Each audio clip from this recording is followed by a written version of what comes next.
So I'll read the short bio of our speaker. His name is Aziz Muyiwa John. He's a public health specialist, a social behavior change manager, advocacy expert, M&E officer, education manager, and business manager. He currently works with Society for Family Health. With over 7 years of dedicated experience in the NGO sector, he specializes in driving impactful social behavior change initiatives, particularly in sexual and reproductive health, adolescent health, HIV prevention, and scholarship education management. His career has been marked by successful collaboration with international donors, government entities, and traditional rulers, delivering technical assistance and strategic oversight to enhance health and educational outcomes for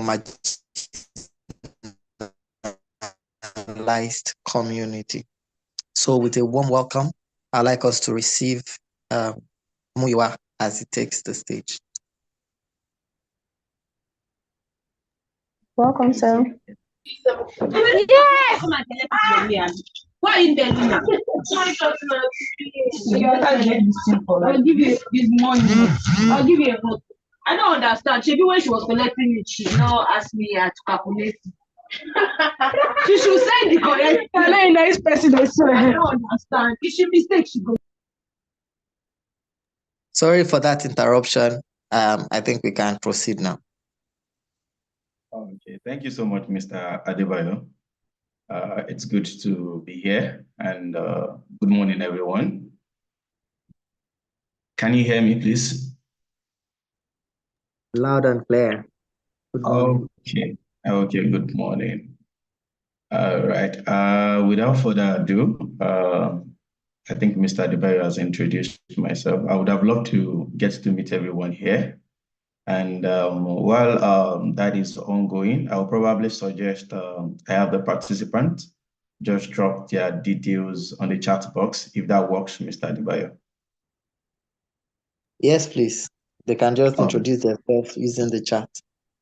Oh, okay. All right. Thank you so much. All right. So my name is Aziz Muyiwa John. My officer and public health specialist, as mentioned. And I won't say I'm your facilitator this morning. I'm also a teacher, and I'm also a student. So I would like to learn from everyone this morning, because I believed that is one of the key objectives of being a youth, and I'm still a youth. So, Mr. Adebayo, will you be sharing the screen from there, or I should? You can go ahead. You're a host. Okay.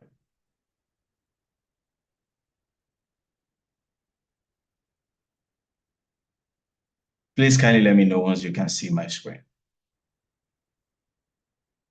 Yes, we can see your screen. Okay. All right. Thank you so much, everyone. Please, I think before I start my presentation, I would just like to set a few ground rules in order for us to make this learning very interactive as possible. Please, if you have any question, just use the reaction button to signify. Then if you have any question, you can put that on the chat box. So please, Mr. Adebayo, you can please let me take note of the questions based on the presentation. So it will be as interactive as possible. And I would like to just proceed to my next slide. Okay.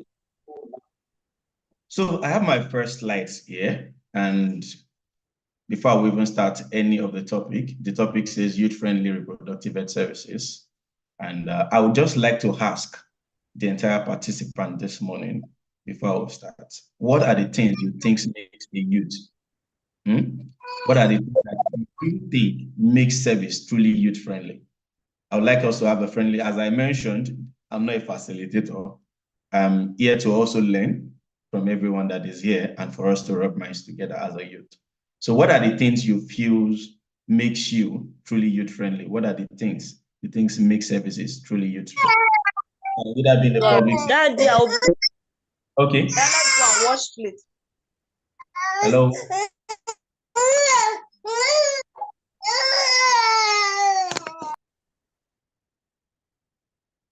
Please kindly try and mute your mic. I really don't like distractions, so at least I'll be class.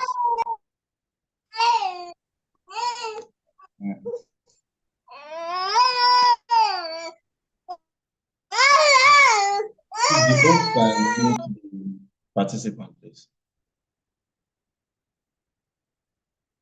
Okay, thank you. So please, I would like to have a few reactions from 1 or 2, maximum 2. Who is ready to go?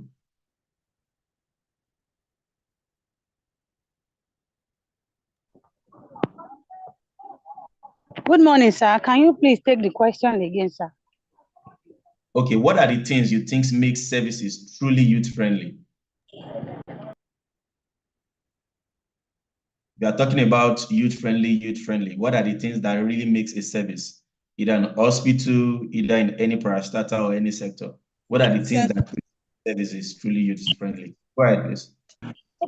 Okay, sir. For me, I think what makes program youth friendly is number one, the kind of program we put in place that has to do with interacting with them and bringing ourselves down to their level, not trying to boss over them, trying to listen to them, trying to allow them some freedom to showcase whatever talent or whatever they know they can do. And also the most important one is being highly confidential with their information and all that. Thank you, sir. Thank you so much. Please, what's the name? My name is Jasmine Ifoma James. Good morning. Okay. Good Thank you morning, so sir. much. Yeah, good morning. Go ahead. Okay, my name is Mildred. I think one of the things that make us youth friendly is approachable language, the way you approach the youth, the language at which you use, and also not being judgmental. Instead of judging them for whatever they are doing, just accept them, acceptancy, and then being inclusive, and then being relatable, be able to relate with them well, connect with them. And I think also being able to encourage them, empower them, and engaging them also in conversation, giving them opportunity to express themselves, and also being respecting their rights and their feelings, and also whatever ideas they have to bring. Thank you so much. Thank you so much. The two respondents have done so much on the question being asked, and I could actually put some of few points together on the objectives of which really being youth friendly. You can see not to be judgmental, relatable, and then also encouragement, like this learn to voice out. So these are all the things that actually make services truly youth friendly. And if everybody will actually agree with me, there's a particular acronyms or slogans that people have been using for, I think since last year, if I'm correct, Sorosuke. Every youth, I think this came out from the youth and it resonates with the youth very well, Sorosuke. So if you are saying Sorosuke as a youth, that is voice out. We as a youth needs to speak what? We need to speak our mind. And when we are speaking our mind, how do we also what? How do we communicate? So I'll just go straight into the presentation. We have our learning objectives, just 4 of them. What youth-friendly reproductive health services is, the importance of youth-friendly healthcare services, the components of youth-friendly clinics and service delivery. Then the last one, overcoming barriers to accessing reproductive health services for the young people. So I would like to, before I go into explanation of a few of my terminologies, I believe you can still see my slide, right? Yeah, sure, we can. Okay. So apart from those 2 responders the other time, please, I would like somebody else to kindly give us a brief explanation or understanding of who is a youth. Who is the youth?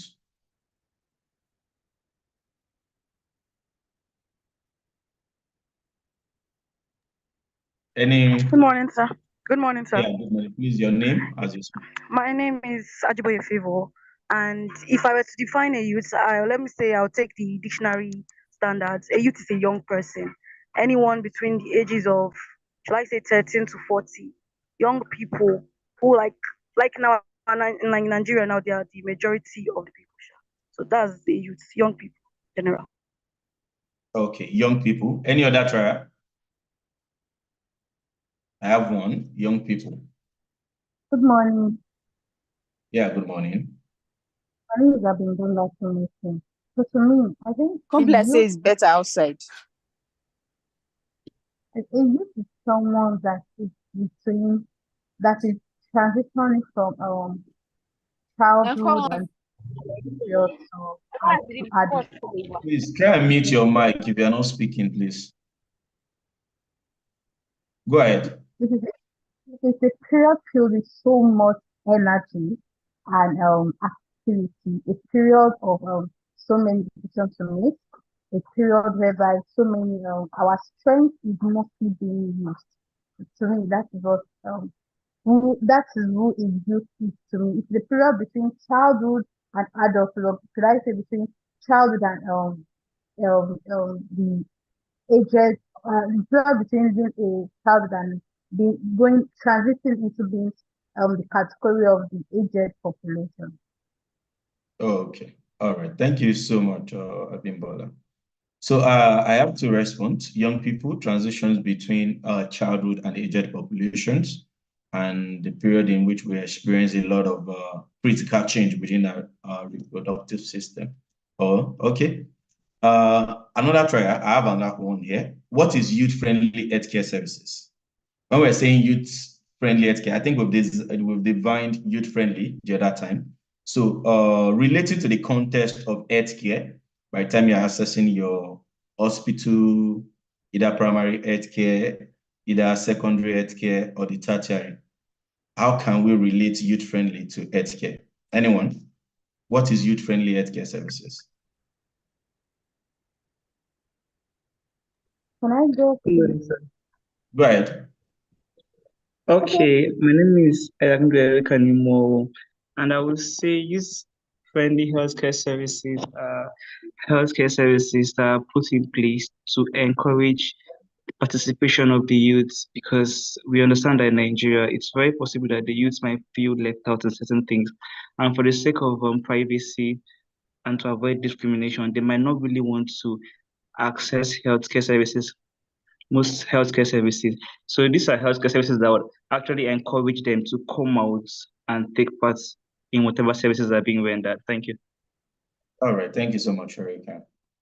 In order not to waste so much of our time, because I know Mr. Adebayo is actually counting the time down, a very good response from all the responder, and I know definitely we've mentioned one of two futures of youth-friendly health services. So permit me to just give us few definitions on those terminologies.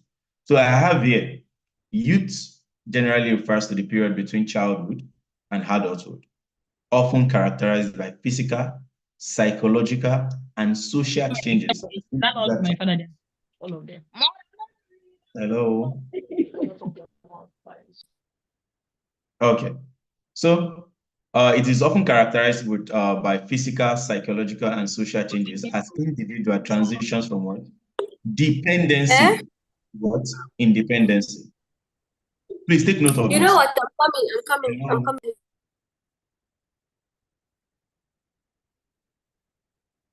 So take note of the futures of being a youth. When the period of transitioning is happening between childhood to adulthood, there are some things that a youth will experience in the body systems: physical, psychological, and social changes. Then it also states another keyword: transition from what? Dependency to what? Independency. As at that period, you get to see a youth trying to say, okay, mom, I'm going to school today. Okay, put on your socks. No, I'm not putting on my socks. I feel like not going to school with socks today. Do you understand? Okay, off that TV. You get to hear, no. And there's a particular program I need to hear. And it's a period in which you need to balance your ego. Do you understand? The period in which you need to learn and relearn. So it's a period in which you also want to try to get independent. So the specific age range for youth can vary depending on cultural, legal, and institutions. So commonly youth is considered to encompass 15 to 24 as defined by organizations, United Nations. So you get to see some dividing it from the age of 12 to 24. You get to see from 15 to 19, depending on the context. So we have youth-friendly health services, which is to offer young people with reproductive health care that is appropriate, effective. Hello. I think somebody is trying to tamper with his phone. I can see some reactions on the screen. Thank you. So youth-friendly reproductive health services is to offer young people with reproductive health care. Please take note of those keywords. That is appropriate. So when the other respondent was giving us definitions the other time, he mentioned some keywords. He said services that are put in place. What are those services? Services that are appropriate, effective, and accessible. These services are designed to meet specific requirements of adolescent and young adults. So if those services are not put in place, that is when we tend to feel like, oh, my voice is not being heard. That is when stigmatizations begin to happen. That is when reactions begin to happen. And speaking to the context of the present ongoing protest in Nigeria, it speaks to the fact that we have a government that are not giving a listening ear to the youth, and that calls for That calls for a change. So coming to the context of healthcare, I think a majority of our public health specialists around the globe and health practitioners have tried to work around putting policies that will engage the youth effectively. I could recall in my years of working with a particular project, we came up with a particular document called Meaningful Adolescent Youth Engagement. This policy was passed to the national and was actually was adopted. These are part of meaningful step that you take as a youth when you are speaking out. It's not just about speaking out, but also effectively communicating change. The next slide.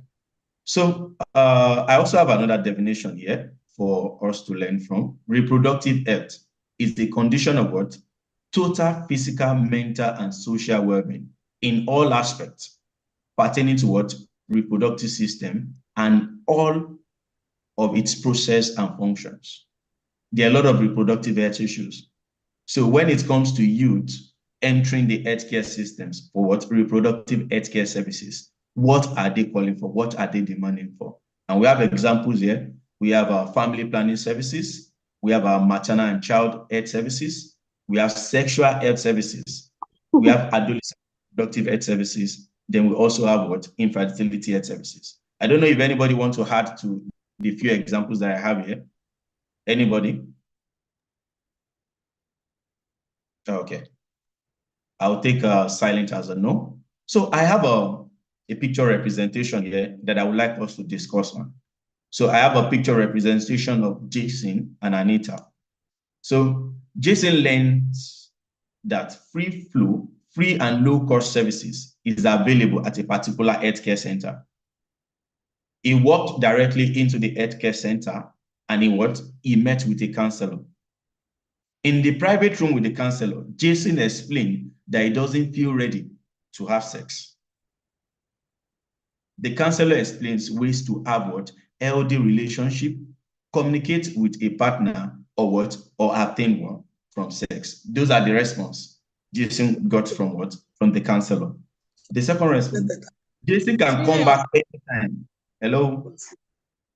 The counselor explains to Jason that he can come back anytime if you have any questions about having sex, birth controls, or testing for sexually transmitted diseases. Jason feels so happy after getting this particular feedback from the counselor. Then immediately Jason did Jason texted his best friend that he should schedule and come to the hospital for his own particular appointment. Who is the best friend? Anita. Anita is relieved she can schedule an appointment that same day without any delay. So Anita also went to the hospital to access the service. So Anita also met the counselor in the private room, discussed that she is sexually active and not using birth control. She is unaware of her risk of pregnancy. The doctor explains all methods of birth control from the most to the least effective and pregnancy myths and facts. The doctor and Anita agree on the birth control method for her and discuss using condoms during every sexual encounter. Anita receives a birth control of choice as well as condom before she leaves. Anita calls a friend. She encouraged her friends to also come to the clinic. So I want to hear our various reactions on this.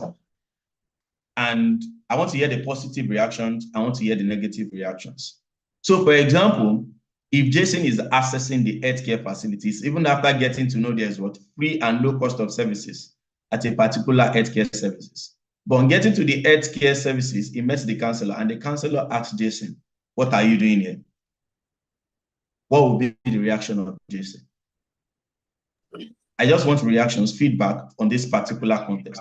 What do you think is the message this particular scenario is giving us? Any response, please signify.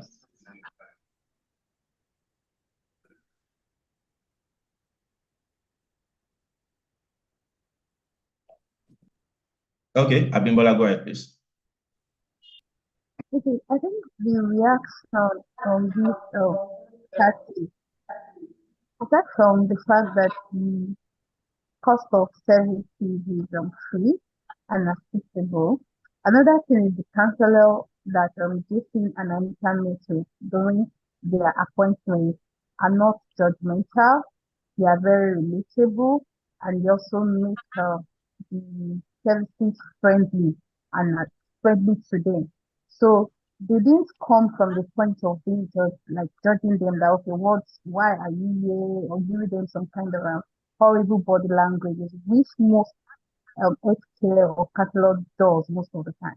Then from the negative view is if Jason, if the counselor had asked Jason or Anita that what are they doing here, they will not be able to express themselves or talk about what has brought them to the facility. So I think in all of this, it's just pointing to the fact that as someone standing in the gap of providing sexual and reproductive health, or as an advocate, that we should learn to be friendly, to not judge them, either they are sexually active or not, and we should also provide them with the information they need in a way that is to be helpful to them, so that they can be able to make their informed choice, or they can decide, they can make decisions that will be good for them at long run. Thank you. All right, thank you so much, Abimbola. That's very good. I can pick from your point, not to be judgmental. Samuel, please go ahead. Okay. Good morning, sir. Yeah, good morning. So from the two scenarios here, what I can see is that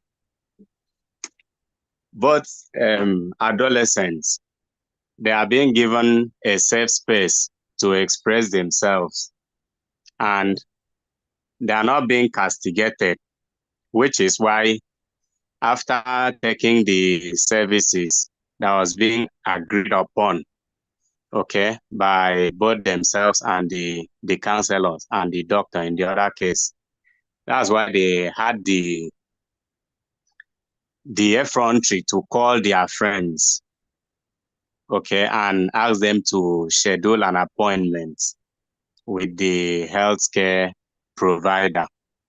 So in which case their self-esteem is intact. All right. Thank you so much, Samuel. The two respondents have done very well. So if you looked at it very well, I would also like to relate this to the service of customer action. So for example, You went to market. And you've been looking for a particular item for a very long time. And you walked into that particular store, and the gesture of receiving you, even though whatever they are selling there is not of too much high value, the gesture of receiving you, welcome, how's your day? Okay, how can we help you? From that particular welcome gesture, how will you feel? You feel so relatable. You feel so confident in yourself that, okay, this environment is particularly friendly. So when you are talking about youth-friendly healthcare services, it not just only starts from the healthcare. It starts from what? It starts from our immediate environment. It starts from how we interact. And not just only to the context of bias or stigmatizations from adults or the older generations, but also what? From ourselves. So while I continue with my presentation, I would like you to just take these questions. Probably you share it over later. What can we do as a youth to promote youth-friendly health services? What can we as a youth do to promote youth-friendly health services? Please take note of that question. I would like to have 1 or 2 feedback before the end of my presentation. So I would just like to move to the next slide. Speaking to the importance of youth-friendly health services, a lot has been mentioned, but just to also stress on the point very well. Abibola, your hand is still up.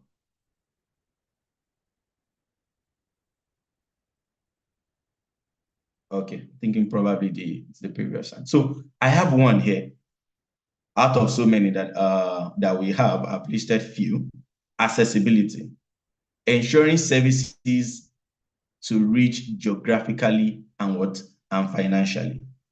When you have a youth-friendly healthcare services, it is very accessible at any point in time. You feel relatable. You feel so confident to walk in and out of a particular healthcare space. Confidentiality, maintaining privacy to encourage young people to seek care without fear or stigma. This is very, very, very important, confidentiality. So for example, you walk into a particular healthcare services and you met a nurse, and after your entire discussions, you get to hear from a neighbor that, I learned you went to this particular social healthcare services to see the nurse. What are you doing there? How old are you? What do you need this for? Do you think that particular youth will access that particular healthcare services again? So that's one of the things. And this also is what is common among the youth, not just only between the youth and the adults. Ensure to keep confidentiality. If a friend keeps a particular secret in your hands, how do you manage it? Comprehensive care, providing a wide range of services, including contraceptions, STI testing, treatments, sexual education, and counseling. So if there's a youth-friendly healthcare services, you have a comprehensive care. At any point in time, you have access to To comprehensive sexual education. You have access to To counseling. There is high rate of There is high rate of rapes, kidnappings, and a lot out there. But you, as a victims of rape, do you know the first measure or the first intervention control you need to put in place? That is why youth-friendly healthcare services needs to be strengthened. Then we also have youth involvement, engaging young people in planning and evaluation of services to ensure they meet their needs, that is staff training. So you see several organizations, NGOs, CBO, government parastatal now, trying to bring youth into capacity building. If you get to any organization now, it's difficult without you seeing the youth. And that speaks to meaningful youth involvement in every organization. We also have training healthcare providers and supportives. So when there is a measure, when there is a particular policy, every healthcare system every healthcare provider.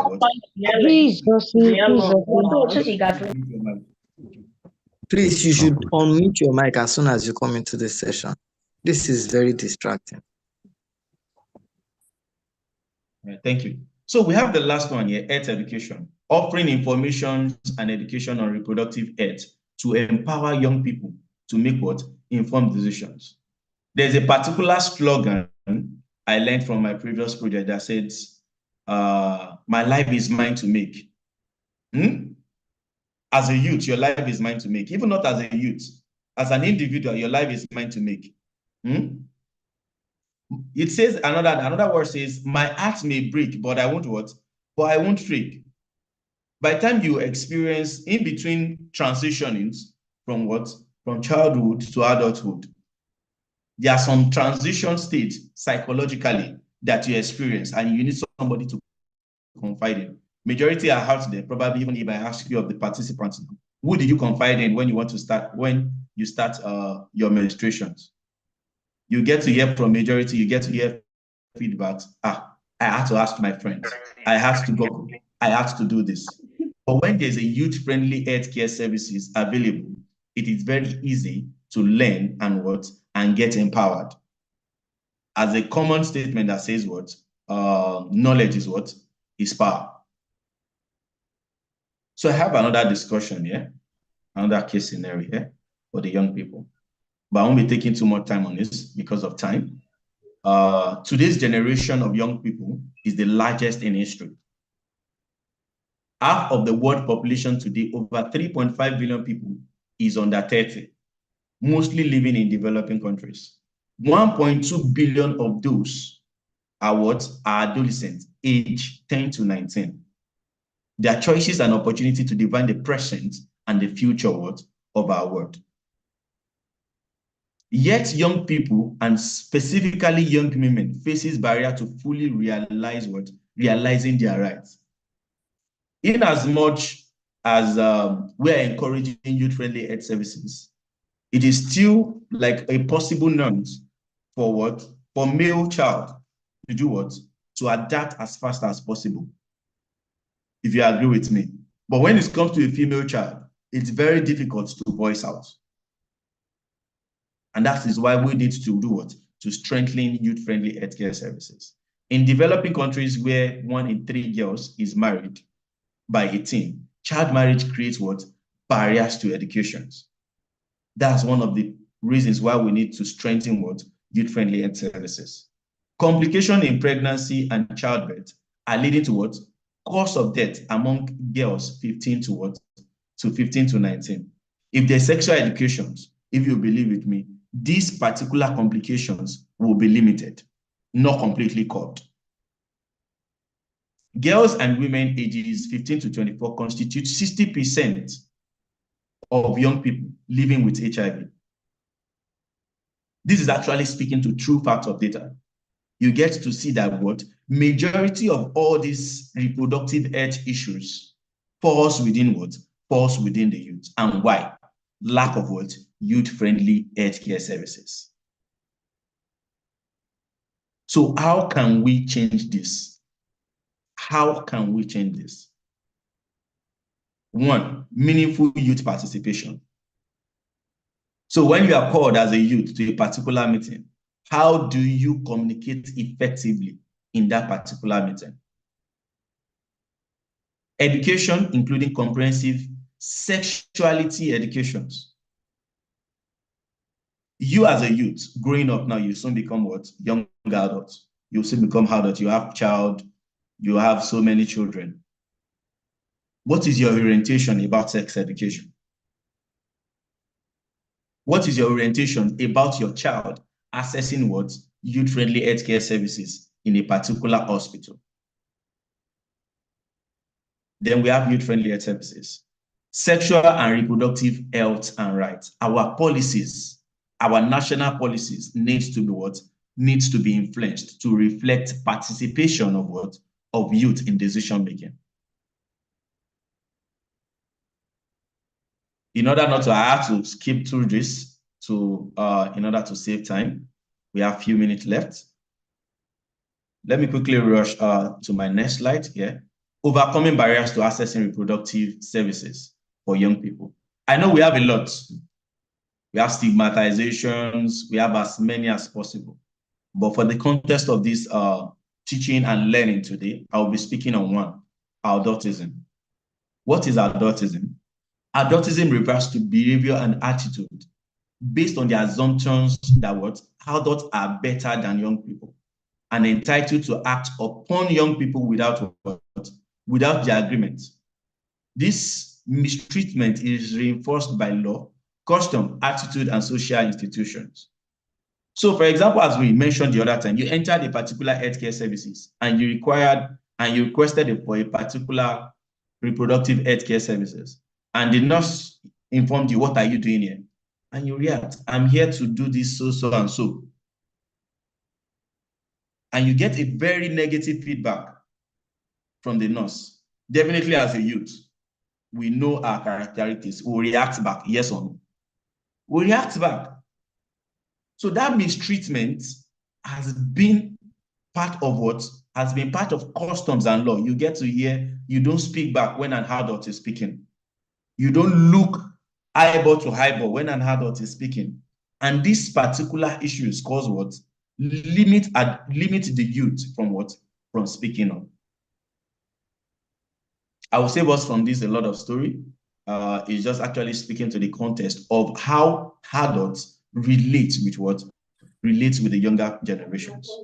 That is the youth. What you want to do? So manifestations of what? Of adultism. I have here dysfunctional, excuse me, please.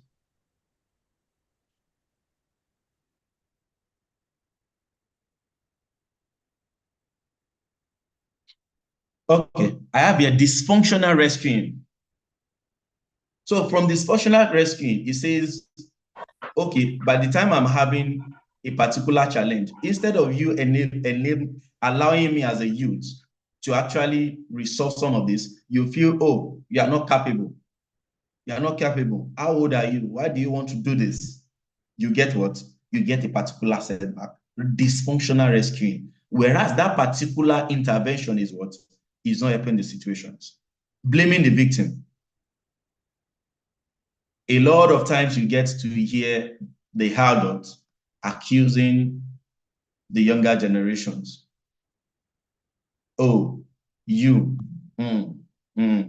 useless child. You know, you get all those kind of words. Now you are pregnant, and now you are this. Okay, go and take care of yourself. You get a lot of reactions. But whereas castigating, segregating the youth does not resolve. Avoidance of contact, denial of what? Hello. Please mute your mic. Denial of distinctiveness of what? Of youth culture. Then I have what? Denial of political significance of adultism. Let me move fast as possible. If you have any questions, you can drop it. So I have one last scenario, some scenarios here. A project decides to have a young people on their board of directors. 2 young persons, please take note of this, who is a matter of discussion. I think this should be almost towards my next final slide. A project decides to have young people on their board of directors. 2 young person is selected and asked to be on board. The youth is expected to attend every board meeting. At the board meeting, while objecting to a view made by an adult on the board, the adult interjected what? The young person, saying, will you both keep quiet? What do you know? You haven't experienced anything. That's the first case scenario. The second case scenario, in an hospital, 2 young people, male and female, approached the nurse for medical consultation. The nurse looked at them unapologetically. Sit there. I will attend to you when I'm done with the adults. Why do you even sit? Why do you even visit the hospital? So from these 2 case scenarios, we have few questions. Just from 2 responders, I would like to wrap up as fast as possible. How would young people react to these situations? How would they feel about it? What will be the long-term consequence if they are treated like this? what could you as an adult do differently? And what would be an alternative adult response? Anybody can answer, can go ahead and respond to this. Just two, because of Okay, our sir. time. Okay, sir. Go ahead, Jacinta. Okay. For me, it would make me feel bad if I'm to be the youth in question, but I've been able to learn something that I think in the course of this advocacy we should help the students or the young people we are speaking to understand they should be assertive in negotiating their thoughts with any adults. Because I've been able to invite that in the life of some young people around me. When an adult is trying to talk you down, just let them understand that it is your right for you to assess whatever or for you to explain yourself in one way or the other. And for the adult, there is a way you will respond to an adult, whether in the public or private.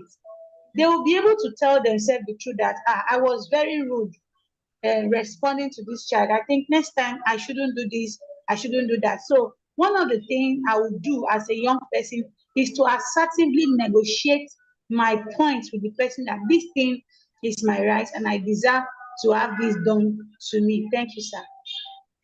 All right, thank you so much, Jacinta. Another person probably reacts to the second scenario.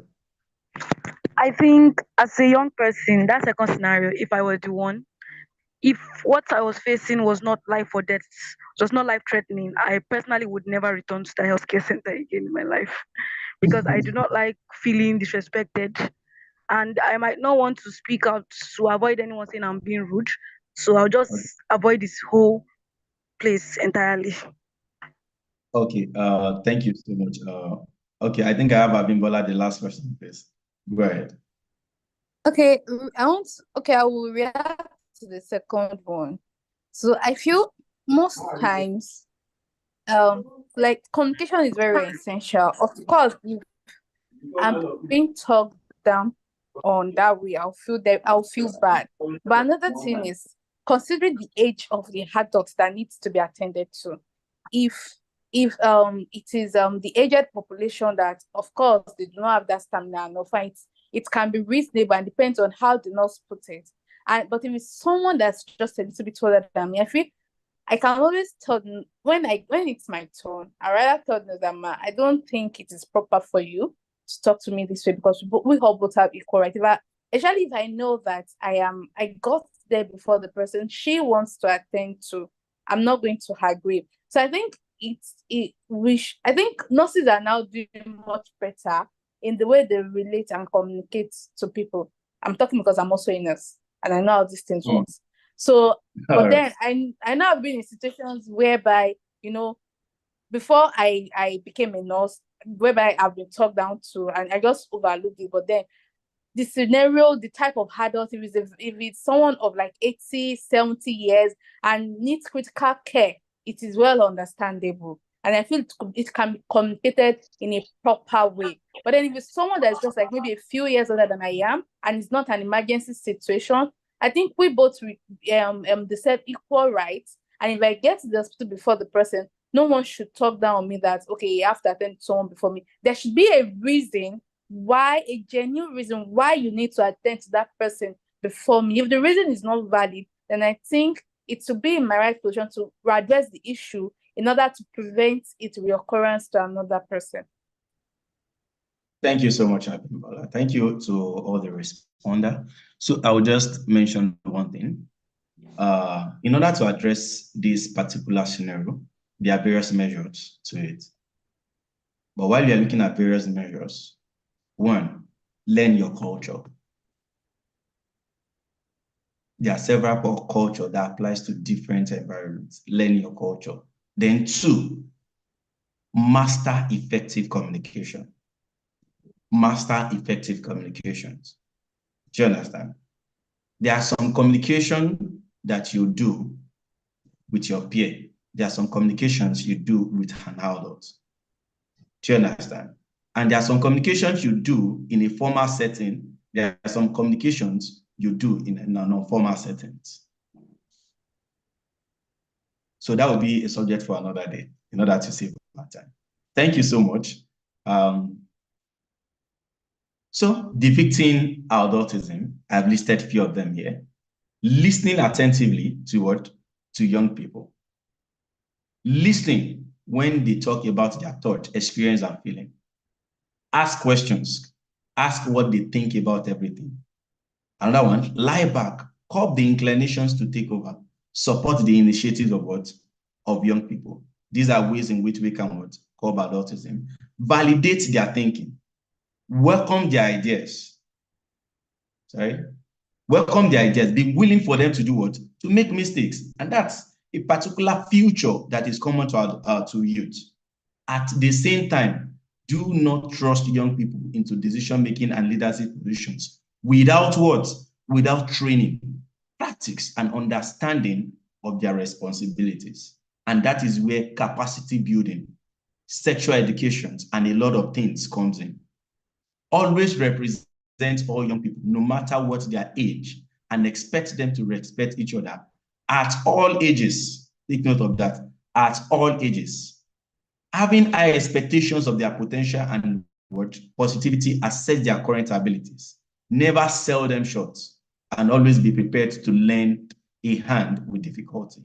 Do not take out your anger about them on them. They get this from adults all the time. It only hurts more hurt. We need to take care of our upset about them some other way. So I would like to wrap up my presentation with a word. If you want to go quickly, go alone. If you want to go far, go together. Thank you so much for the audience. So, there's a question you asked us to note down, sir. Okay. Go ahead, please. You said, what can we do as a youth to promote youth-friendly healthcare services? That was the question you asked us to note down, sir. Okay, so do you have within a few minutes, I would like to hand over, while I'm expecting the feedback, I would like to hand over to the moderator, Mr. Adebayo, for questions and answer. All right, thank you so very much, Muyiwa. It's been a great session this morning, and I believe our advocates have learned a lot. Thank you for coming with so much energy, so much insight. We've been educated this morning, and we are grateful for that. All right, so please, if you have questions, you can put it in the chat. And if you really want to unmute your mic and ask your question, please, you can as well go ahead to do that. I can see Abimbola's hand up. Is that a question? Do you have a question, Abimbola? No, sir. Yes, Right. Mr. Adebayo, I have Mureni Kiji Olaniro. She said she has something to say. Apologies, I was sharing my screen. Please, you can go ahead.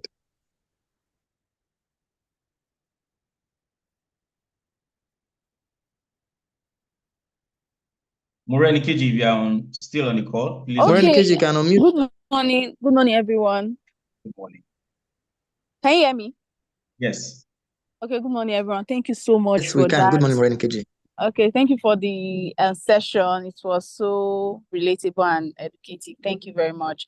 So I have a question. So for instance, when you go to assess, I've actually had a lot of experience whereby I go to buy condoms or contraceptive and they are looking at me one kind. But when I go wearing my marriage ring, they treat me differently. So how do I try to because sometimes I really get offended that, okay, I don't understand. So because I have a small stature and you think maybe I'm a teenager, when you see me wearing my wedding ring, you feel, okay, this one is married, so she have access. So how do I manage such scenarios? Because sometimes I actually react rude too. Okay. I don't know if there's any other question before I'll take on that. I have a question, sir. Go ahead. So my question is, we know that the youth of this generation, they are they love exploiting, they love exploring excessively. Now, in trying to let them understand their freedom to access contraceptive and all that. Should we still add should we still make them understand that abstinence can still help them? Because I've seen over time that when youth are too engaged in a particular thing, it has a way of affecting some vital aspects of their lives. Can we also add this in terms of counseling them and seeing if some of them can be willing to come to our own point of view? Not that we are forcing it on them. I want your reaction on this, sir. Thank you, sir. All right. Thank you. Another question? So there are two questions in the chat. Okay. Let me see the first one. The first one says, thank you for the insightful session. So insightful. Won't youth prefer to use a clinic than a youth-friendly center? That's the question. Won't youth prefer to use a clinic than a youth-friendly center? Then the second question is, in a case whereby the self-esteem of a young lady has been severely battered and shattered by adults, what can we do to help sort out of the situation? That's the second question. Okay. I would like to, if that's all, I would like to answer the questions now. Abimbola, your hand is still up. I don't know if probably she has a question.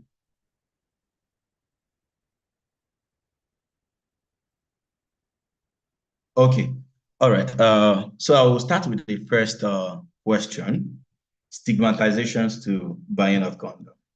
I would like to use my own case scenario, my own experience. The first time I went to buy a condom, myself, before approaching where I will buy the condom, I was so scared on, okay, what will I say? Will I say I want to buy CD, or will I say I want to buy, what's the common word, rubber, or which one? So at that particular day, I went into the shop. The lady looked at me in a one kind way, said I want to buy CD. But my own heart was racing. One thing everybody gets to know is your life is your right. Your decisions is your right. But aside from that, having a comprehensive knowledge of sex education is also key.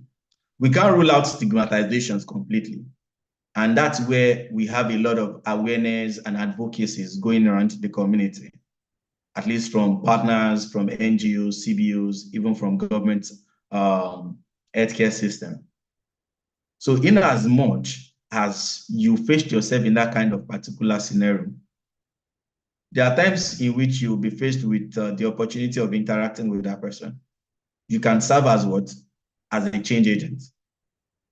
I worked as a behavioral change agent in a particular town in Oyo State.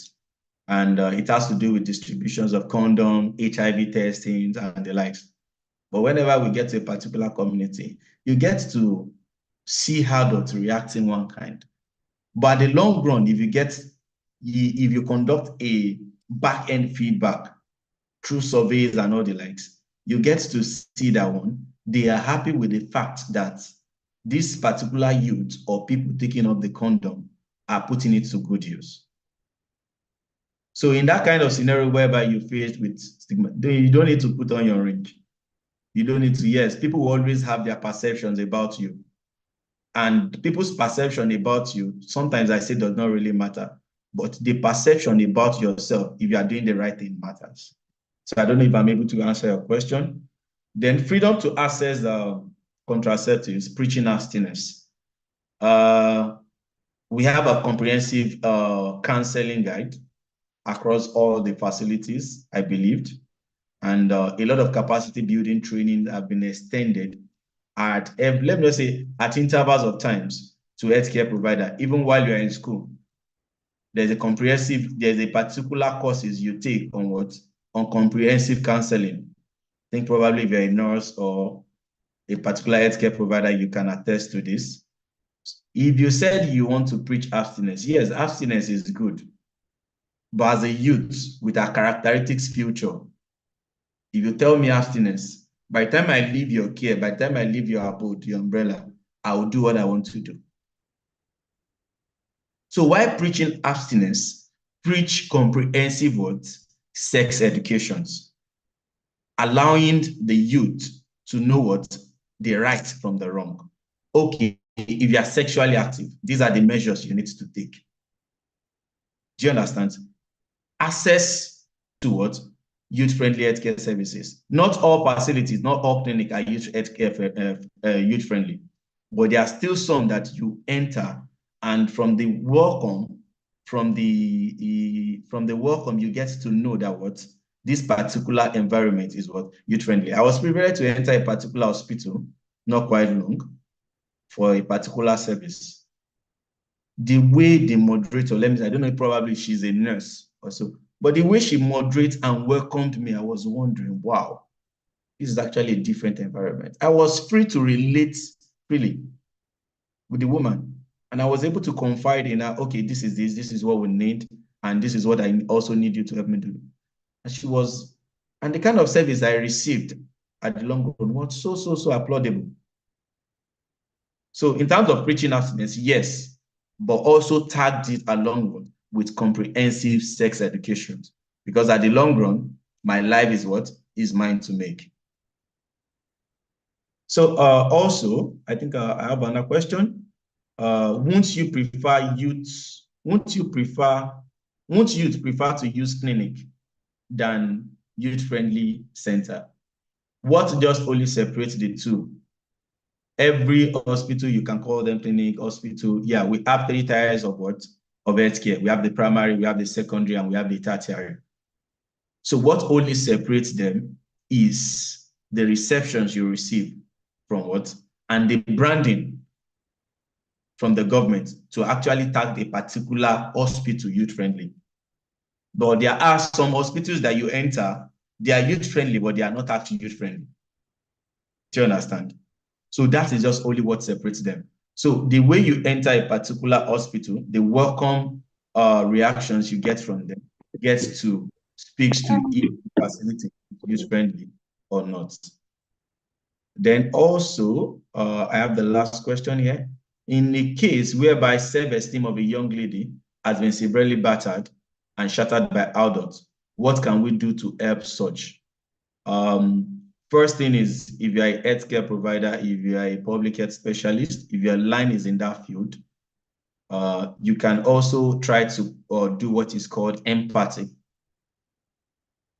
Empathy, not sympathy. Please take note of that.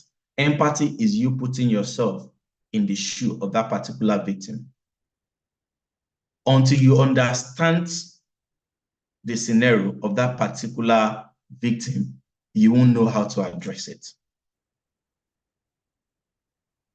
So from my particular concluded project, there's something we call empathy-based counseling.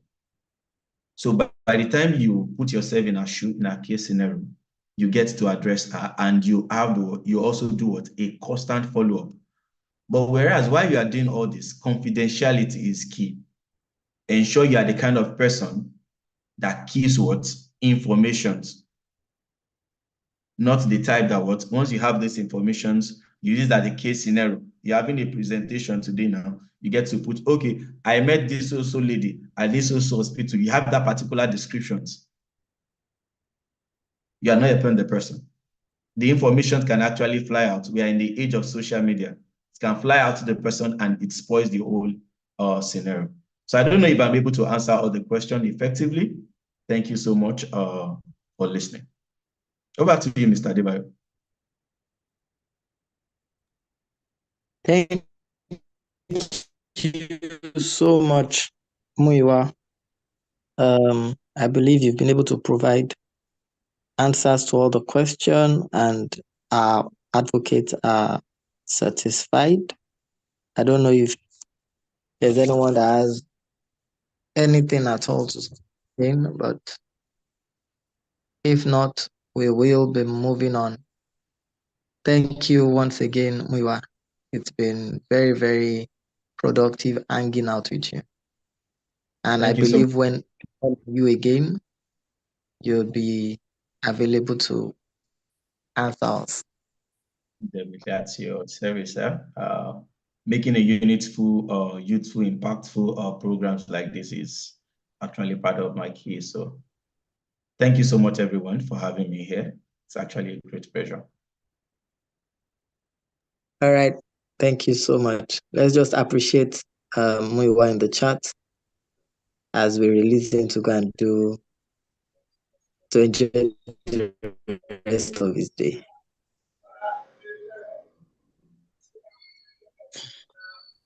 Thank you, everyone. Do have a wonderful day. And please stay safe out there. Protest is ongoing. As a youth, don't exercise your rights too much, but at least apply. Thank you so much, sir. But I let my own response because of bad network.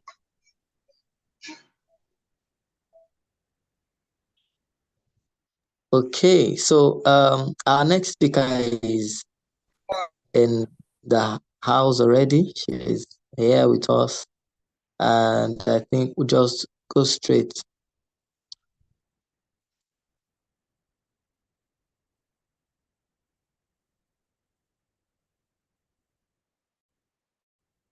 All right.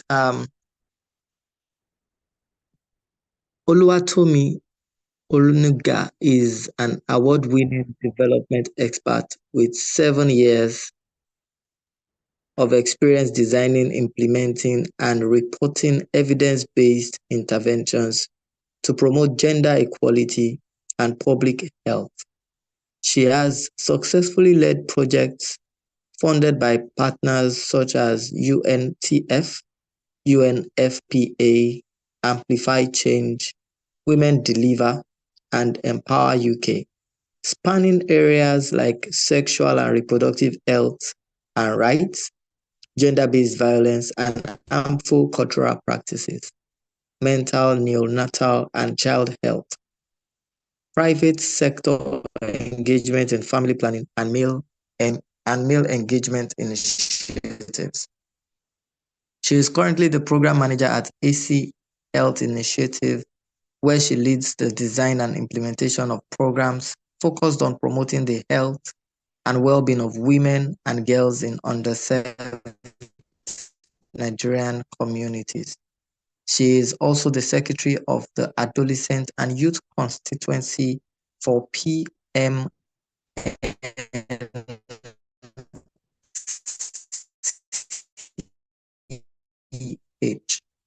where she represents of adolescents and youth at degree every from the University of Global Health Equity, where she was recognized with the Student Leadership Award for her exemplary service and selfless leadership. She is the recipient of prestigious accolades, including the Diana Award 2023 and the She Leads Africa Top 50 Rising Mogul 2024. Oluwatomi is a fellow of the Women Deliver Young Leaders Program, MCW Young Leaders Program, and YALI. She enjoys meeting people and having insightful conversation.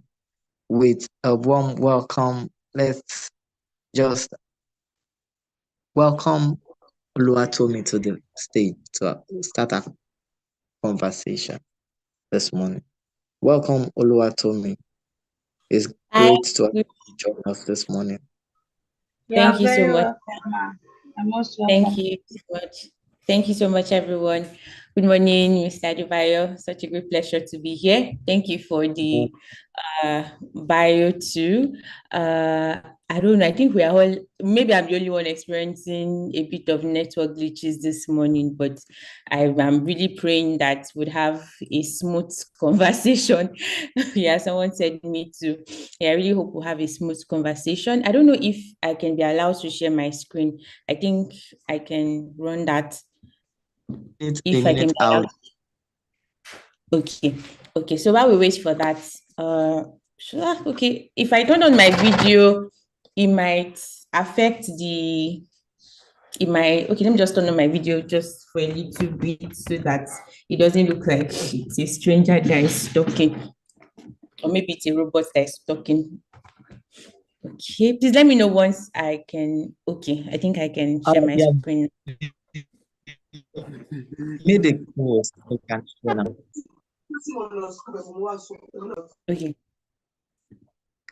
Okay, so how are we all doing this morning with the whole drama happening in Nigeria? Just, you can just probably just react with your favorite emoji, just expressing how you feel about what is happening right now. Just say, Miss, okay, someone said we are fine. No, that's good. I'm also okay. I don't know if I would say I'm fine, Sha, but I mean, it is what it is. We cannot ignore the fact that, okay, someone was saying something.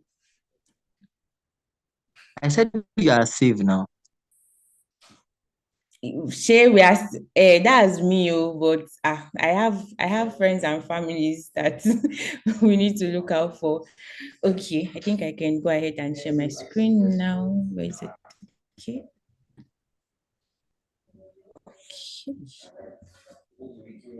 Okay. Can you see my screen? I'll turn off my video now. Yes. Yeah, we can see your screen. Awesome.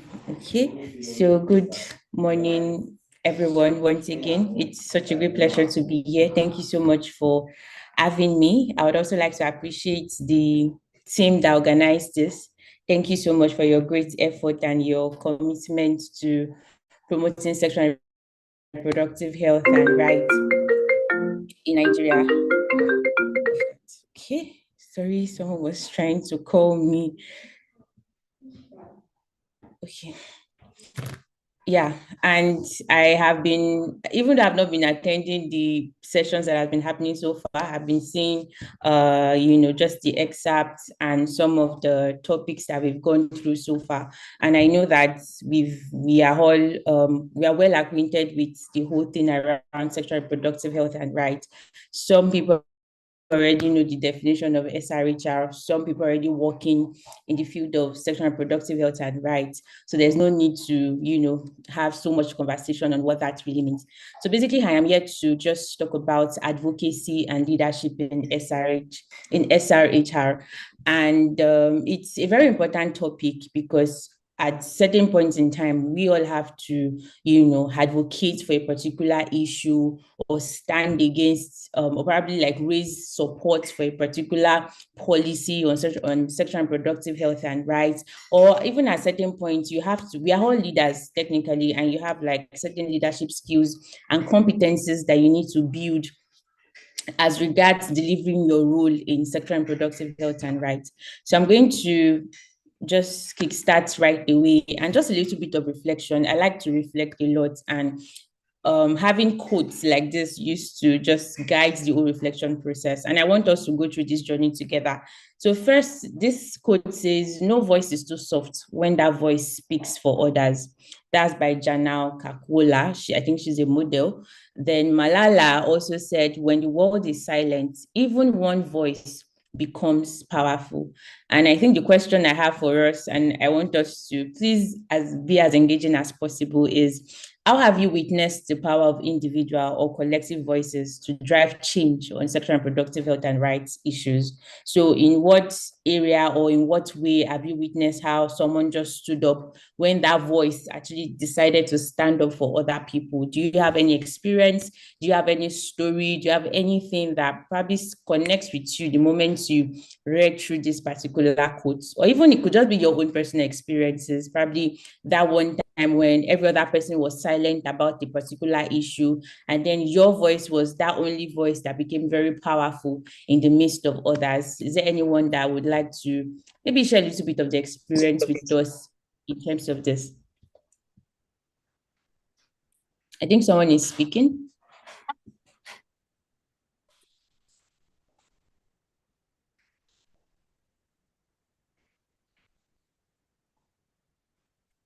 Okay, I thought someone was trying to speak. We can use the chat box. Chat as well, yes. You can use the chat box if you would like to share. Okay. Can I go on, ma? Yes, please. Thank you. This aspect is not something that has been easy though. Speaking out when others are silent.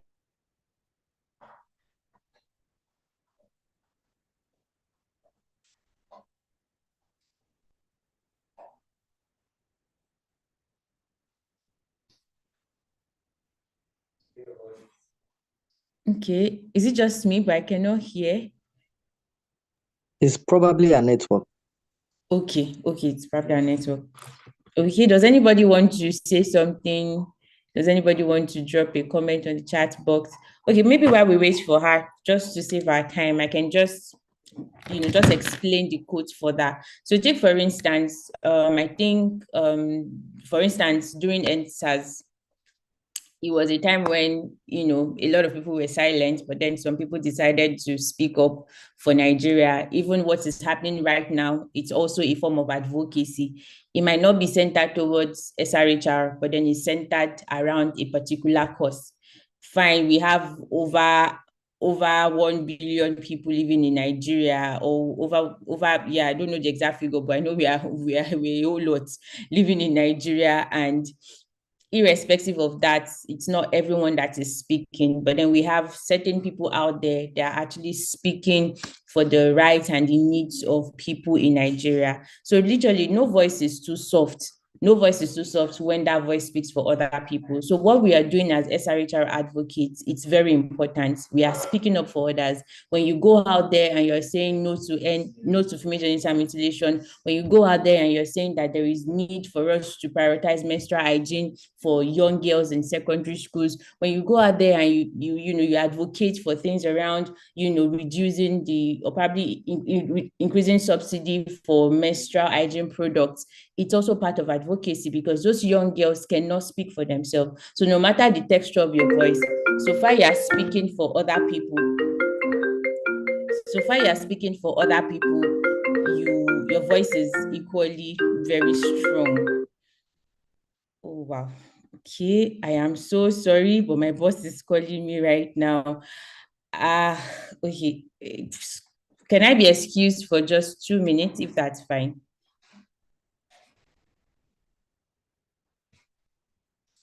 Can anybody hear me? Yes, you can go ahead, Tommy. Okay, so sorry. Thank you. Okay. So I don't know if everyone can hear me. Can you all please hear me? Yes, we can hear you. All right. I'm feeling my voice is low and I can't really hear everyone as much as I should. All right, but that's fine.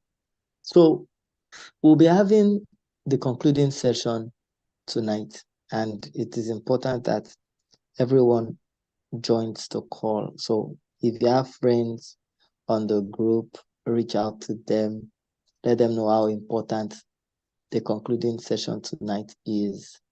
And let everybody just be expectant, right? It's been such amazing time connecting with you all, having this advocates program, and I believe everyone also feels the same way. It is value for your time, and I hope to see great advocates come out of this program that we have started. So I am really hopeful. I look forward to the amazing things that you all will begin to do after now. So there are, of course, a lot of activities that we'll still do, and we'll definitely carry you along. We'll update you on those things. And yes, congratulations to everyone on the first assessment yesterday. I believe it was a great start, right? Yeah, it was. Amazing. Some people really scattered the assessment, and I'm glad that people are following the program and they are studious about it, and they are very intentional about becoming SRH advocates indeed. So that's very applaudable. All right. I don't know if Tommy is back. Yes, I'm Okay. back. All right. All right. Okay. All right. Yeah, You can thank you so continue. much for allowing me to quickly go for that. Yeah, so I was talking about the quote and I was just emphasizing the fact that our voices are powerful and you should never allow anybody to maybe intimidate you or feel like your advocacy or the reason why you're doing what you're doing in SRH, you're probably wasting your time. No, you're not wasting your time. You're doing it for a cause. You're speaking out for a group of people and we need people like you in this space. So when thinking about advocacy, what comes to mind? I like this definition, which says that it's the process of strategically managing and sharing knowledge to change and or influence policies and practices that affect people's life. Now, I underlined key terms that I would like to buttress more on. First, advocacy is a process. It's not the I go to the governor's office today and that's it. That's my advocacy. No, advocacy is not a one-stop thing. Advocacy is like a culmination of different activities that leads to a final end goal that leads to a particular change. And again, advocacy is very strategic. You have to think it right. You have to plan it right. You don't just wake up today and say, okay, today we are going together. We are going to maybe the Ministry of Women Affairs, and we're going to go and fight them that they should do this. No. For instance, typical example we can use now is the protest that is happening right now. The protest wasn't just announced yesterday and people started going for it today. No, it was well planned. They were all being strategic. I'm very sure even locations that people are positioning themselves in, it was well planned to go to this particular place and all that. Also, advocacy has to do with managing and sharing knowledge. So again, this protest is just our example for today. I'll try as much as possible to also link it to, SRHR, but it just makes a lot of sense. So managing and sharing knowledge. Yesterday, I was looking through a particular document where they talked about like the reason why they are protesting. So we're seeing things like, okay, the cost of living is this, the cost of this is that. These are the realities of people in Nigeria. So those information were carefully managed and were shared so that people will understand this is the reason why we want to advocate for this. This is the reason why we are doing this. So there is no form of advocacy that you would do if you don't have knowledge, if you don't have information, if you don't have your why, if you don't have the reason why you want to advocate for a particular thing. Another example, if I want to advocate for, okay, I think we can use menstrual hygiene now. Okay, let's say I want to advocate for the maybe for the reduction of menstrual hygiene products, for the reduction of the price on menstrual hygiene products. The information I need to gather information that speaks to how much young girls actually spend on menstrual hygiene products. On, okay, is it even easy for them, getting this amount of money? What is the realities of their parents? Because literally it's not the young girl that would probably buy those parts, it's probably the parents that is providing it. What are their realities? How is it affecting them?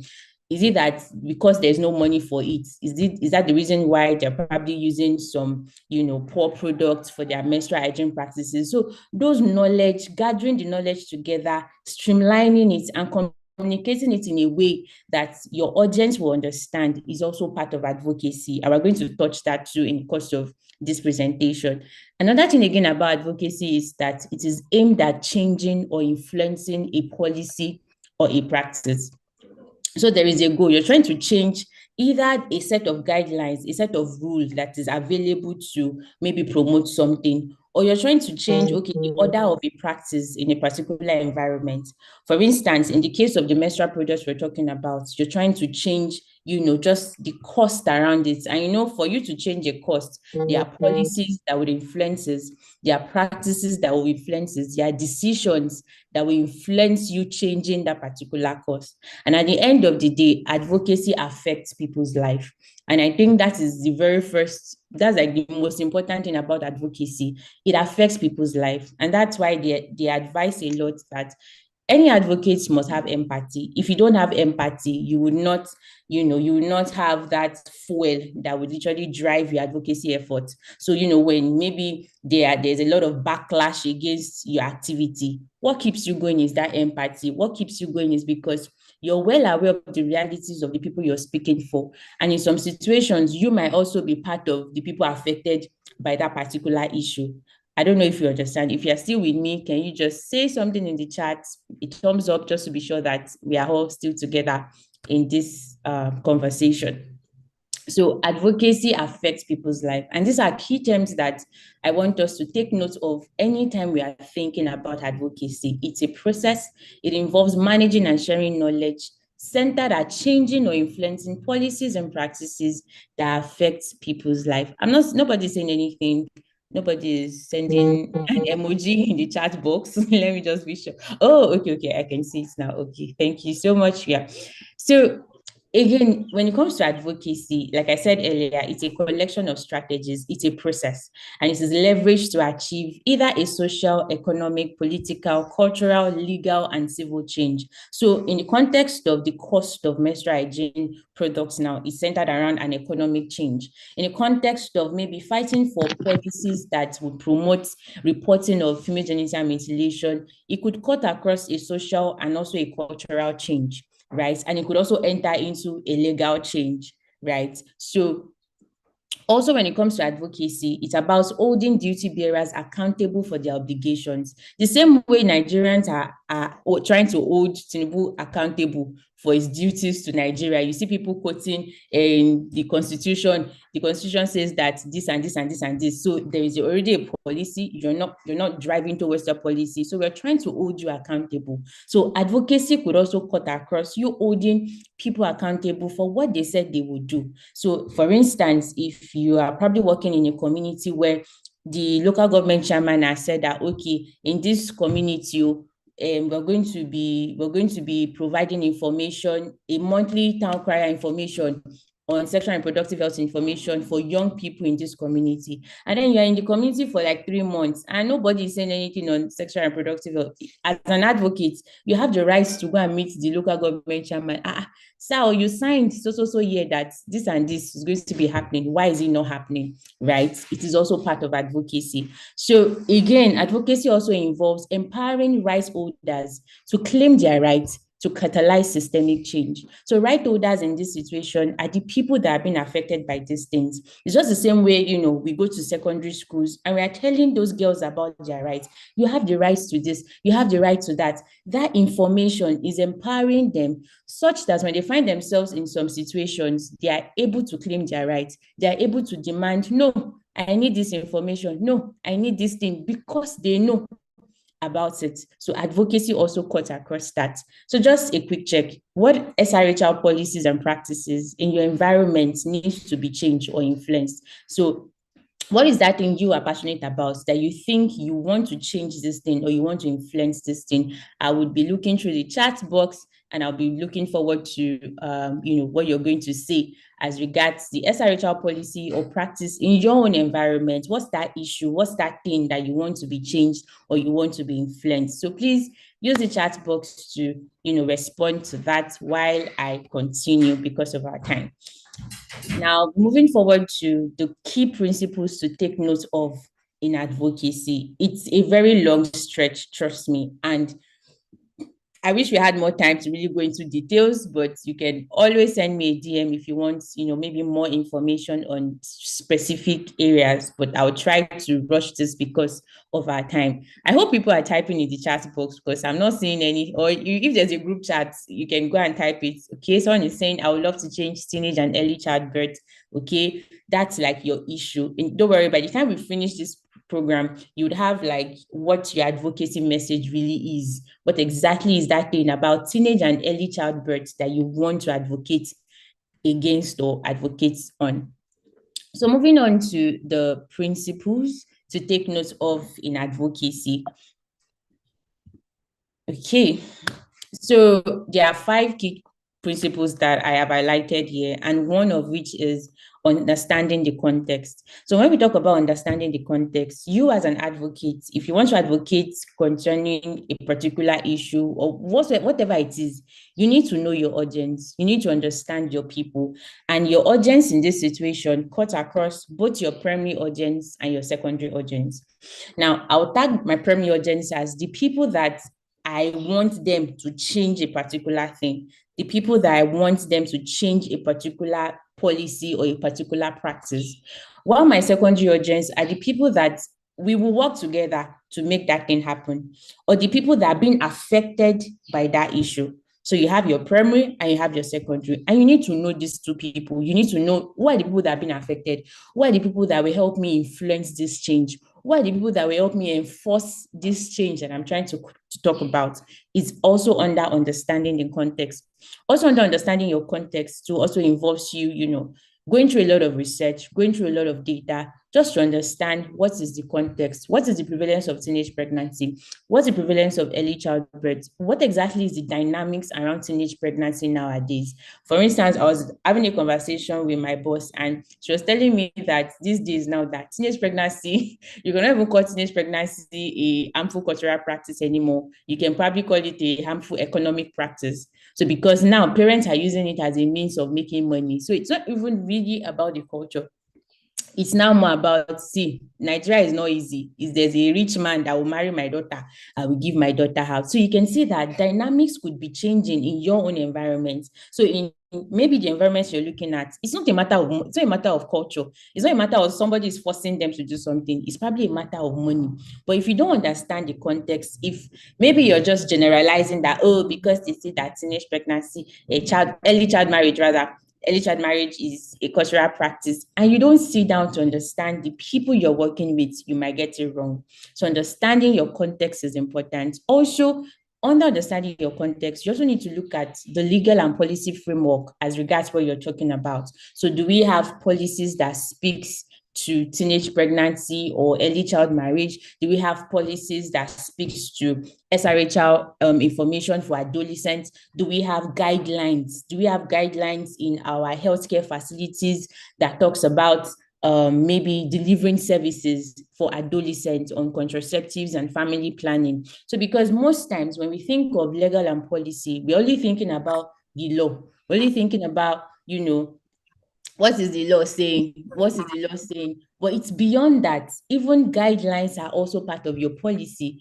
Guidelines, frameworks are also part of your policy. Set of rules, because policy is just more or less like set of rules and regulations that is expected to guide how people do things in a particular area. So there might be policies in organizations, it's still part of your advocacy. So in a situation where a particular organization, they don't allow women to probably go for maternity leave, you will have to go and fight that organization, because it's so funny how even though the government is saying that the labor law allows maternal leaves and all that, some organizations don't abide by it, right?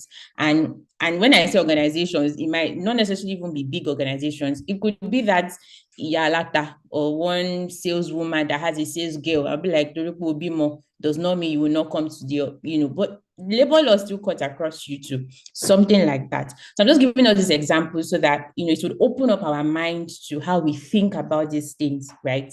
Okay, so another principle also is human right and equity. Whatever it is that you're advocating on, you have to have an human rights lens towards this. It has to be about something that is promoting the right of maybe men, women, and girls. It has to be centered towards that. Also, you have to think about equity and inclusion. So you cannot just do something that at the end of the day, it will affect another person, or at the end of the day, it's not inclusive of the realities of other people in that environment. And also, while you're advocating, especially in SRHR, it has to be about gender, like gender equality has to be your mindset. Gender equity has to be your framework at all times, because we understand that there's a certain group of people that are more vulnerable to some of these SRHR issues than the other. So while advocating, bear that in mind. Also, I'm so sorry that I am rushing. It's because we have a lot of things to cover today. So please try as much as possible to be grabbing it. If you have any questions, feel free to pen it down. I'm here to respond to all that. Another principle that I should take note of in SRHR advocacy is communication and engagement, because communication, I would like to say communication and engagement is the bedrock of what exactly you're doing. If you're not communicating what you want in the right way, nobody will understand it. It's the same way people that are going out there to protest today, their messages are clear. When you see banners, you see end economic hardship in Nigeria. When you look at the documents that they're using to operate, you see clear terms, clearly written. This is what we want. This is what we don't want. It is clearly written. I think during NSAS period, it was like a 10-line item. It was clear. The messaging was clear. This is exactly what we want. So also when you're advocating in SRHR, your messaging has to be clear. How you communicate it has to also be clear. And your community engagement strategy has to be solid. So because you need a group of people to come together and support you. Think about it. Imagine if it's just one person in the whole of Nigeria that is trying to protest. It will not move. So if they do not engage everybody very well to come out for this protest, I mean, it will not carry power. So community engagement is very important while you're conducting your advocacy, because you have the idea, because you feel like, oh, based off the knowledge you have as a learned person, as a knowledgeable person, based off the information, you not just want to go alone and advocate about something. If the people you're advocating for don't see themselves as victims of a particular situation, it will be like the same thing. Like it's just like, okay, we didn't. They will just looking and say, why are you fighting for us? They don't understand. So your community engagement is very, very important while you're doing advocacy, and your storytelling. I mean, storytelling is like one of those big things in development space right now. How are you telling your story? How are you communicating the issue? So, I mean, if I, okay, take for instance, there was a particular advocacy visit that we did while I was working on the NFGM project, Stop Cost project, and we were going to visit the speaker, the Osun State speaker. Yes, we're going to visit him, and we decided that we're going to go with survivors of FGM. So if he hears a story from the survivors, it will make more sense to him. I know it's so funny how, thank God, it's not the current one, so nobody can come for me. It's the former one, former one. And when even after the survivors talked about their realities, do you know this guy was still like, is it really, really true? It still felt like maybe we probably staged the survivors. So at times it's like even your big English might not cut it for some people. Even when you still bring, people that are experiencing those things, it might still not cut it for the people. And that's why it's important for you to know your audience, know what speaks to them, what gets their attention, what catches their attention, what's that thing that will make them move. So that when you know what that thing is, you can structure your messaging, you can structure your communication, you can structure your engagement approach to be able to speak to that particular issue. Are we still together? Okay, I hope we're still together and we're getting it. If you're getting it, just say I'm getting it. We are with you. Okay, awesome. Yeah, we are with you. Interesting. I'm seeing. Thank you so much. I'm seeing people talking about the areas they want to work on, and wow, people are collaborating. That's nice. That's nice, because that's the next point we're going to be talking about: collaboration and partnership. Collaboration and partnership is very important for your advocacy. I feel like it helps what you're advocating on, it helps it to drive faster. So things around multi-sectoral collaboration, strategic alliances. So these days you would see, and this is one important thing that is trending now in the gender space. We call it movement building. So movement building is about you people have a common cause there's a common cause that you're trying to achieve, or there's a common goal you're trying to achieve. And in the process of achieving it, you're working with people that would also impact that particular goal. So take, for instance, I will use the Stop Cost projects as an example. So while we're working on Stop Cost projects, we had to establish what we call the NFGM Alliance. So the NFGM Alliance was made up of people who were invested and were willing to end female genital mutilation by 2030. So we had a goal, end female genital mutilation by 2030. And then we needed a group of people. So it wasn't a matter of only people in the NGO space. No, we cannot achieve our goal if you're only working with just people in the NGO. We need the media, we need the policymakers, we need the police officers, we need the government officials, we need the community members, we need individuals, we need researchers. So it was, an alliance of people who had various skills, various expertise. The same way people on this group too, they have their different skills, they have their different experiences, but when they come together to come and achieve this, menstrual hygiene projects that Sarah is talking about, when Kemi comes on board, when Abiba comes on board and decides to work together with Sarah, they are coming in with their different perspective, with their different expertise, with different experience. And at the end of the day, they'll be able to achieve this, their common goal of menstrual hygiene and provision of sanitary pads in the environment. So there's power in numbers, there's power in our expertise, there's power in our experiences. And when we come together to make it happen, it makes your advocacy effort, it makes it bigger, it makes it better, it makes it faster.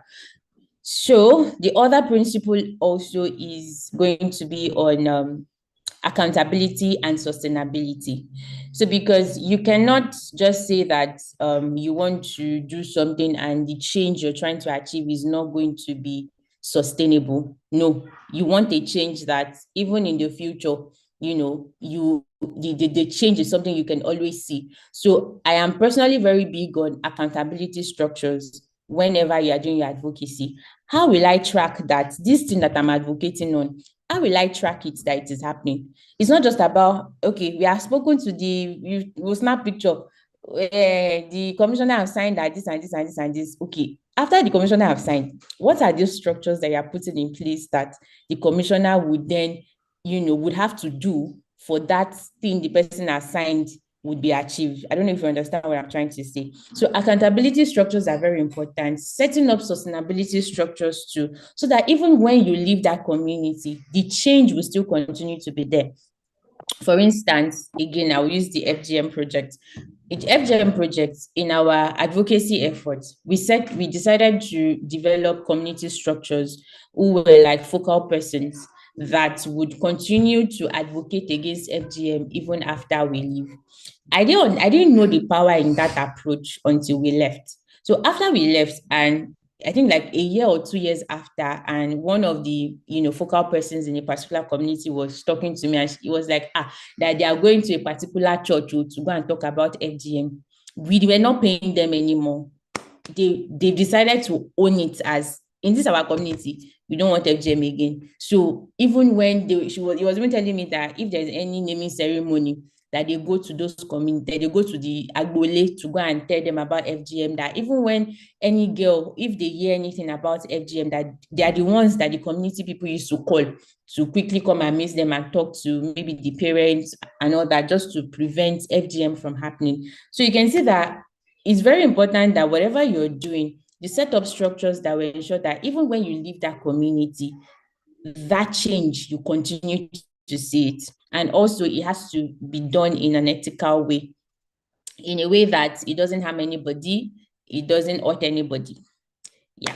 So at this point, I think I would like to hear from us. What do you think, what's that one thing that, that stuck with you in the principles, under the principles of advocacy? What's that one thing that you never thought about before? You're like, oh, okay, now we'll start doing it better. What's that one principle that stuck with you? Okay, I'll be waiting for feedback. What's that principle that stuck with you under advocacy that you will do better moving forward?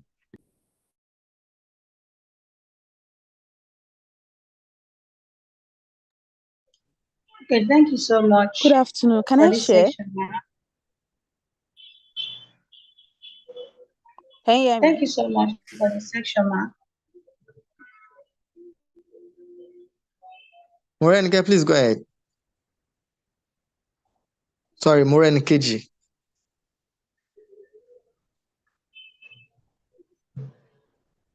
Or is it Jacinta that is talking? Yeah. Oh, go ahead, please, Jacinta. Okay, for me, the one thing that I keyed into is the last point the speaker made, which has to do with accountability and sustainability of the program.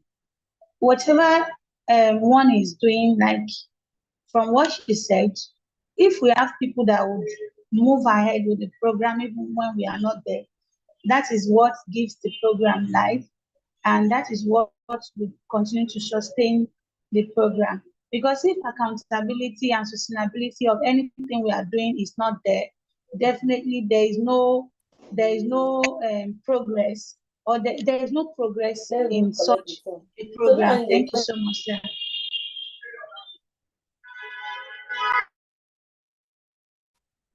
Good afternoon, everyone. Can I share? Yes, please. Okay, thank you very much for the session. Okay, I think what my highlight of your teaching is the fact that, based on my understanding, we should not be selfish with our knowledge, because as a person that I've been working in the developmental space, I feel we should be open to partnership and training the trainers, or training the trainers, whereby we go to a community, we impart and do a project. We should look for, should I say, mentors or mentee that we are going to train effectively, so that even when we are done with the project, there are people that is also going to be a voice to that cause, so that way it's sustainable and it like it keep growing, the project keep growing even in our absence. Okay, thank you so much, guys, for that comment. I think I can see that we are all together. And okay, Ambassador Jibrin wants to say something. Yeah, we'll take you last and we'll continue. Okay, you can go ahead. And thank you so much for this opportunity. I thought we are talking about the issue of advocacy. It's good because we are going to work in the community, especially in this local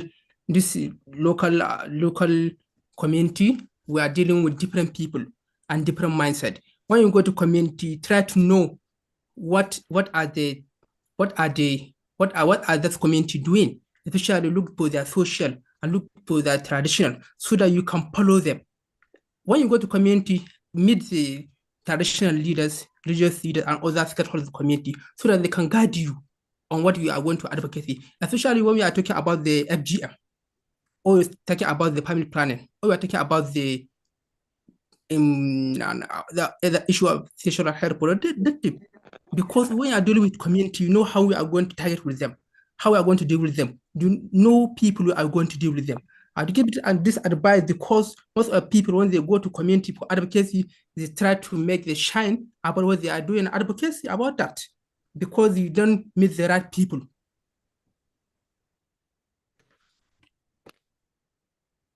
Okay, thank you so much for that. Like, I mean, I resonate with what he just shared, and I think we should all hold on to that. Like, advocacy is not about like just taking pictures and taking fine pictures. You must see your change. The change has to be seen. The change has to be reflected.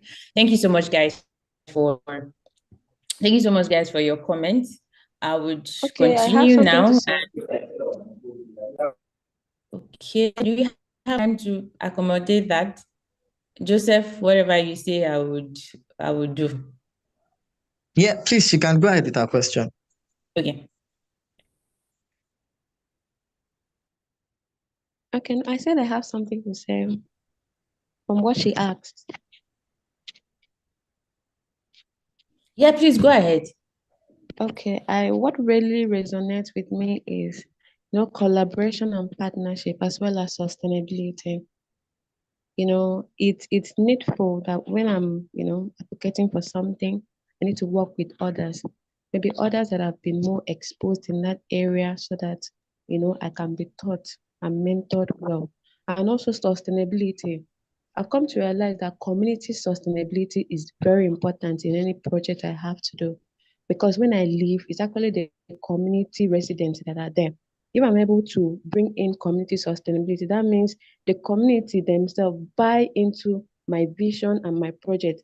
That will be really sustainable. So well, thank you so much. Thank you for that. I'm so glad that we are catching it and we are understanding as I am talking. So now we're going to be talking about developing your advocacy message. Earlier I said communication and engagement is very important, and your communication is more or less like your bedrock of your advocacy process.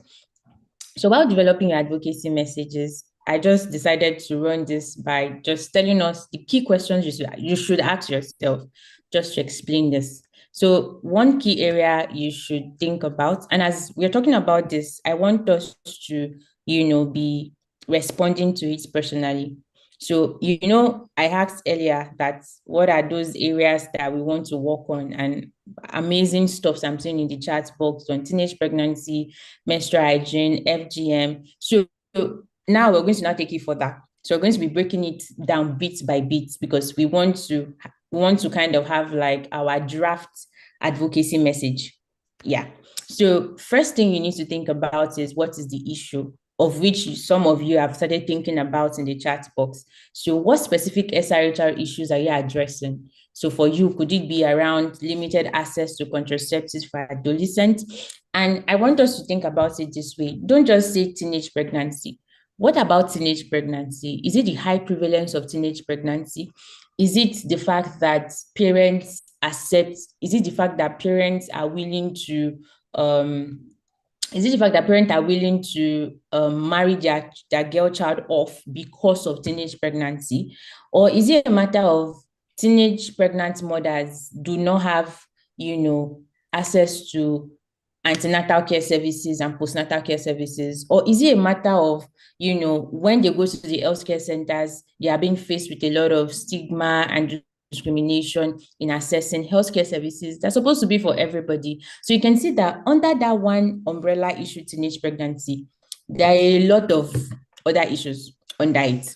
So think about it clearly. What exactly is that specific issue you want to address? I'm not saying we cannot address everything, but it's better to, one step at a time. One step at a time. So what exactly is your specific SRH issue? For me here, I have limited access to contraceptives for adolescents. Adolescents cannot easily access contraceptive services. That is the issue. Someone else can link this with teenage pregnancy. Someone else can link this with STI. So another question you should ask yourself, why is this issue important and why is it urgent? Because again, you hear things around political priorities or political commitment. A lot of times our policymakers are not interested in certain health issues because it's not priority for them. They will tell you, look at malaria. Malaria is higher than baby one zoonotic disease. I mean, you cannot come and meet me. I'm talking about Lassa fever when there's malaria idea. Like the way they think at times, they think with numbers. They think it's just the same way someone is saying, oh, a lot of female child are being raped. And then somebody is also saying that even men too, they are also being raped. A policymaker will think like, which one is causing the most of the issue currently? Which one is more important? Which one should we address right now? So at times you need to also ask yourself that questions. Why is this issue important and why is it urgent? When it comes to limited access to contraceptive, it's important for me because it leads to high rate of unintended pregnancy, it leads to STI, it leads to unsafe abortion. So think about your own issue too, and just try to answer these questions too. What is your SRH issue? Why is the issue important? Moving forward. Okay. The next thing is, what is the outcome? What is the change you want to see? So for you that you're thinking about menstrual hygiene products, is it that you want more girls to have access to menstrual hygiene products in their school environment? Or is it that you want them to have more access to menstrual hygiene products in their community? Is it that you want them to have, think about it, what exactly is that change that you want to see? And then somebody is playing with my screen. I can see someone's line. I think it's Miriam something. Please let's reduce the distraction. Then when you think about what your change is, develop a goal for it. What is that goal? Is it to ensure that 30% of young girls in Akomolade Secondary School have access to menstrual hygiene products by so and so? Or, think about it. What exactly is your goal and draft it out? we won't be, I mean, I feel it's on goal development is another session on its own. So I will have to rush right now. So please, as much as possible, try to, develop on your knowledge on this today, because we cannot go in depth on everything.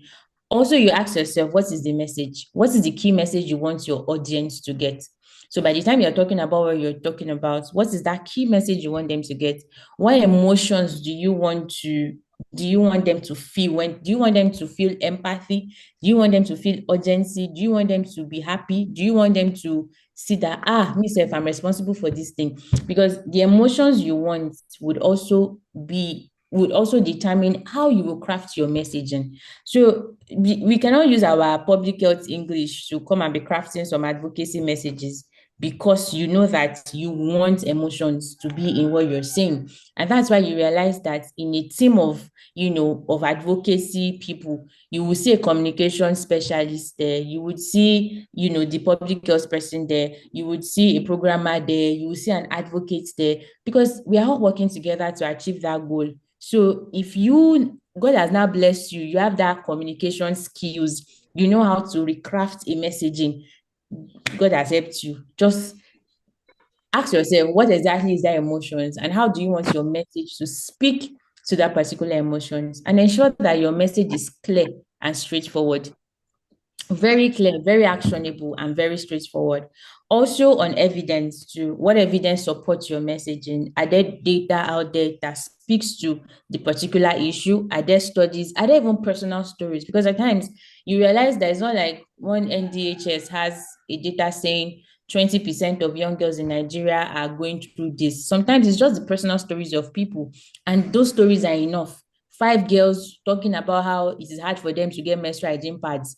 It's enough story. It's as in, if five girls in one school is complaining about something, you can estimate that that means the whole of Nigeria, that means 5 out of 8 girls would be facing this particular issue. So, and again, personal stories used to touch people a lot. Me, I like stories personally. So that's why you see some people in the advocacy material, you see things like movies, you see things like documentaries, you see things like podcasts, because those people they want to change, they want them to hear the stories and the realities of the people experiencing those things.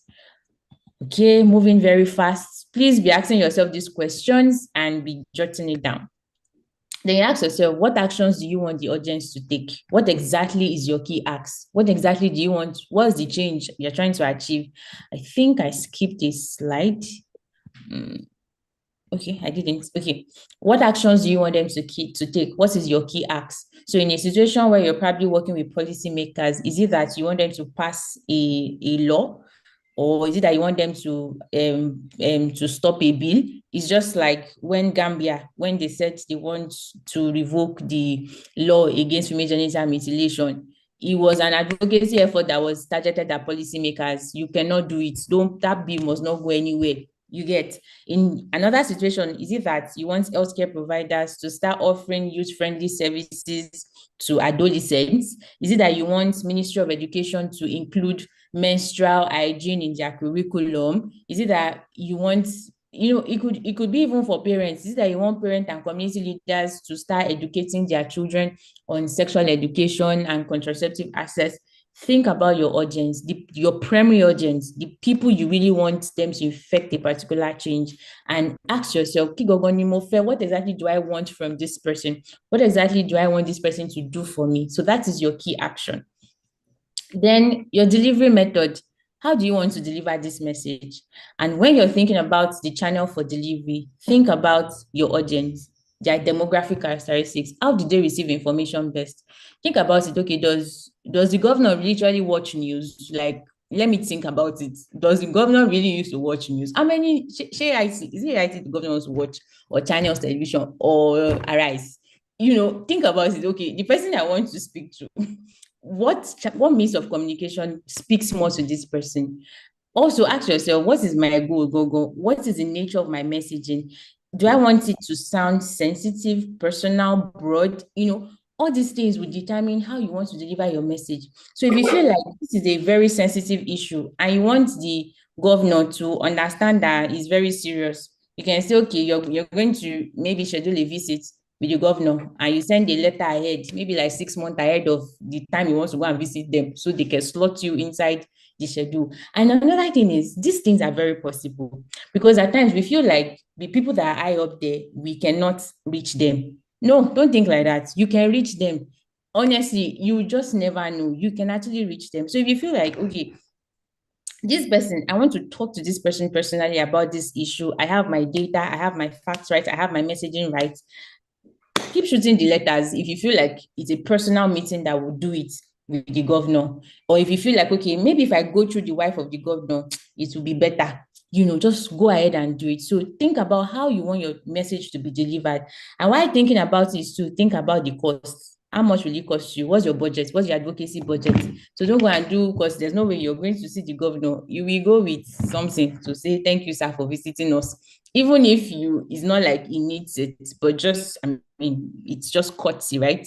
Or even the transport fare. So probably you're maybe living in the rural area of your state. You now travel all the way down to state capital because you want to go and meet the governor. You think about your budget. You think, okay, maybe I should go to the local government chairman instead of going far as the governor. So you need to consider a lot of things, and all these things I listed are things you should consider. Okay, just rushing to just ensure I touch everything. So when you're thinking about your delivery method, which is your means of communication, some platforms you can consider are your digital and social media platforms, traditional media. So digital as per Twitter, TikTok, all those things. I mean, there's this Me Too campaign that time of they were advocating against sexual violence. The time when they were advocating also against this sexual harassment in universities, this BBC documentary thing, it was a social media campaign. Also think about traditional media strategies like TV, radio, all those things used to work. It used to work. Things like meetings and workshops. So do you want to fix a meeting with your primary audience? Do you want to call them together for a stakeholder meeting? You bring all stakeholders that are involved together and you have a conversation with them. Do you want to do it through a conference and a seminar? So I'm not saying you should go and organize a conference, but if you see that, okay, this conference, so there's a high tendency that so and so person will be there. What if I apply and choose to host a session at this conference? Now, I'm going to emphasize on that because I think a number of, emerging NGOs, a number of young people don't know that they can actually host sessions at conferences. So if you apply to host a session at a conference, you can use it as a strategy to advocate on a particular issue that you are particular about. For instance, right now that Olympics is happening, a number of NGOs are leveraging on that platform to talk about issues that concerns them.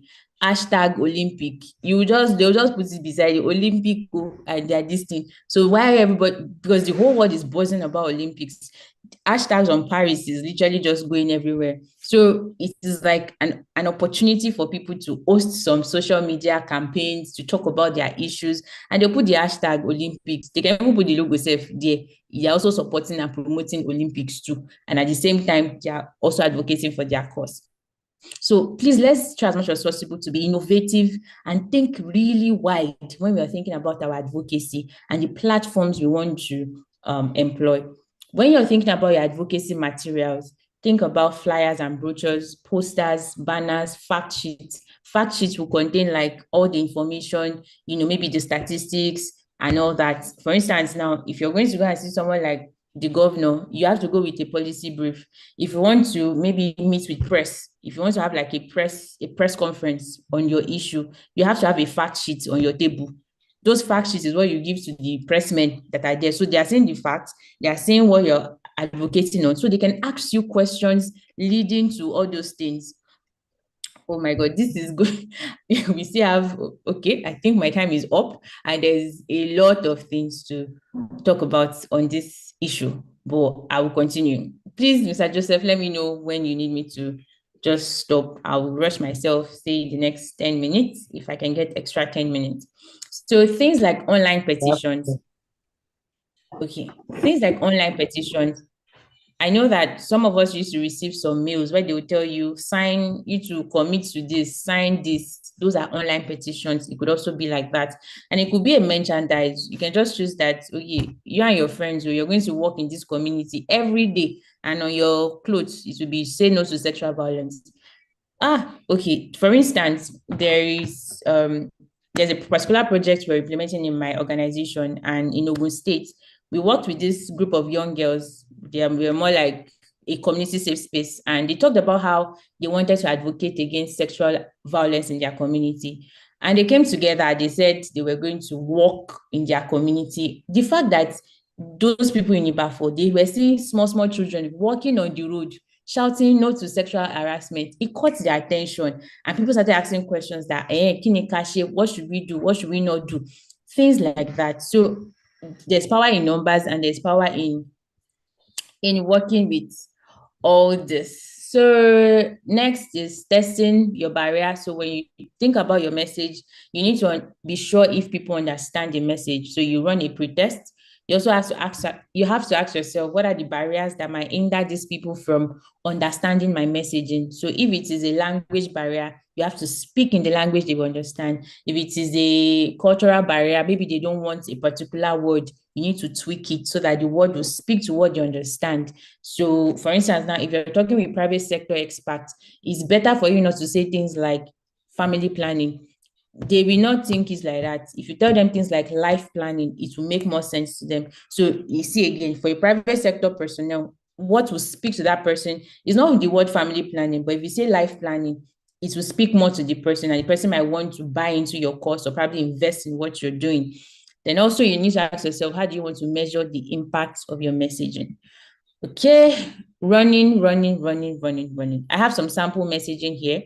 I think once the slides are shared with you guys, you can go through it.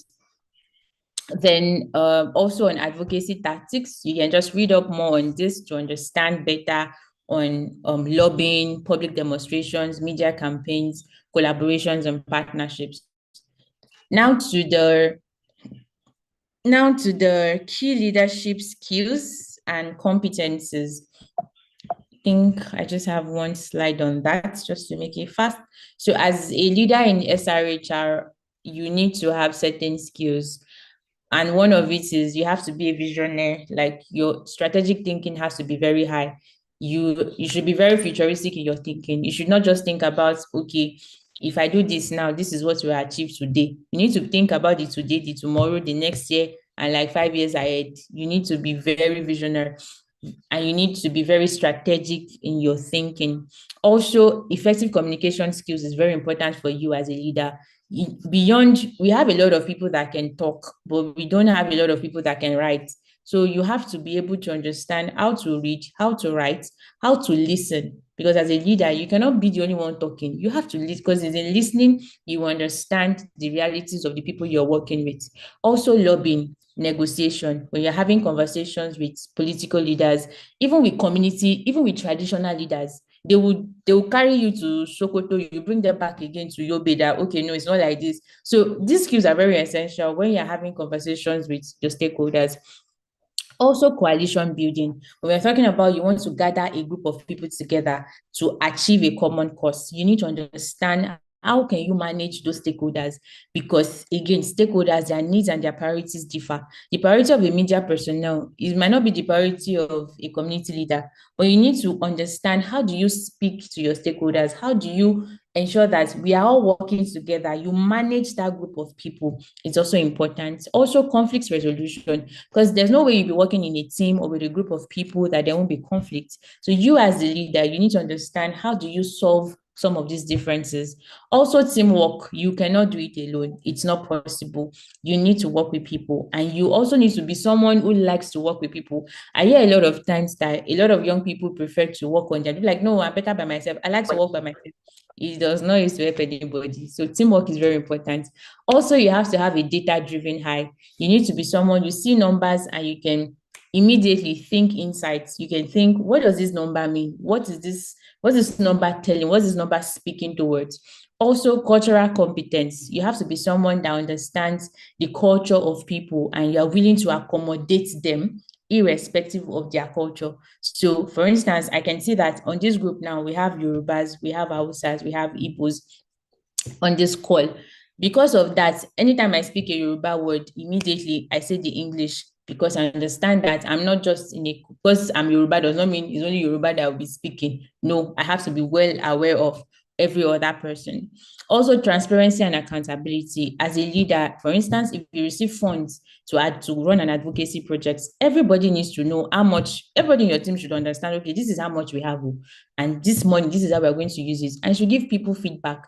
Even when you implement your advocacy work, if your advocacy is successful, tell us it was successful. If it is not successful, tell us it was not successful, and tell us why it was not successful. And it's not a cast in stone kind of thing. It's a matter of so that we will know what to do better next time. And it is not only about you, it is also about the next person that might want to do that same strategy that you employ. It helps the person to learn that, okay, next time we are not going to do it that way. So transparency and accountability is very important for you as a leader. And finally, I'll talk on innovation and creative thinking. You have to be very innovative. Like I was saying about the advocacy materials we use. As the world is moving, you have to be moving with it. For instance, now I know that there's some chatbot already on sexual and reproductive health messaging, because people are moving with AI is what is trending. So you need to move with it fast. And at the same time, too, in your innovation doesn't mean technology. So when you think innovation, it's not only about is until I put technology inside it that makes it innovative. No, that's not what makes it innovative. It could be a better way of doing things. It could be a smarter way of delivering services. It could be something new that nobody is thinking about, and it probably works for your community context. And also creative thinking. You have to be very creative in your approach, in your dealing with everybody. So my next question to you guys is, so what will your next move be? Now that you understand all these things about advocacy leadership, I'm looking forward to seeing all the projects we talked about in the chat box. I'm looking forward to seeing it come to fruition. And I'm wishing everybody here a successful time together in their training, in their learning. If you have questions, please feel free to ask, and feel free to follow me on social media platforms to ask for questions, to ask for feedback, to ask for guidance on whatever it is as regards the sexual and reproductive health and rights space. Thank you once again for having me. And yeah, I'll hand over back to Joseph. Thank you. Thank you very much, Tony. It's been really nice listening to you. Thank you for coming. Thank you for bringing your wealth of experience as well. So please, if you have questions for her, you can raise your hand, and if you are shy to talk, you can use the chat box. Okay, but if you want to unmute and speak, please raise your hand so that it can be coordinated. Okay, so I'll be waiting to see your hands.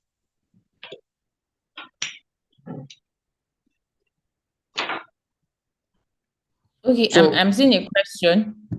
Okay. When can one say an advocacy is not successful? So, okay, yeah. So for that, when you are planning your advocacy, you have your goal, you have your objective, right? So you have the objective you're trying to achieve as your advocacy program, and at the same time you have your metrics, so more like your M&E plan, to say, okay, have we reached this number, have we achieved this thing? So if your objective was not achieved, if all your objectives were not achieved, you can clearly see that it was not successful, right? So, and there must be a reason why it was not successful. So for instance, now, if your plan was that you wanted maybe Ministry of Education to sign a particular policy document, or to, I don't know, maybe let's just say that, right? If it was to sign a policy document, and after a year, your plan was to, as I know, again, our advocacy projects should be, your goal should be time bound, right? So if your plan is that, okay, in the next 1 year, I want this to be done, and then after that next 1 year, the thing did not happen, it was not successful in that period, doesn't mean that if you try again next time, it won't still be successful, right? So it's just important for you to document, okay, after 1 year, I pulled this, I tried to make this happen, it didn't happen. Why didn't it happen? Okay, because there was protest, because there was economic unrest, because you have like your reasons why it didn't happen. So you cannot go back to your drawing board that, okay, let's give this in another 1 month again. Let's go again. Maybe instead of doing 1 year, let's target 1 year and 6 months. Let's see what will happen. Or you can say, okay, where we should wait for maybe after Tinubu's administration, maybe when the next person comes in, we can go again and try again. And that's why you see that some advocacy efforts, you see that people are talking about it in a particular period and suddenly they just stop.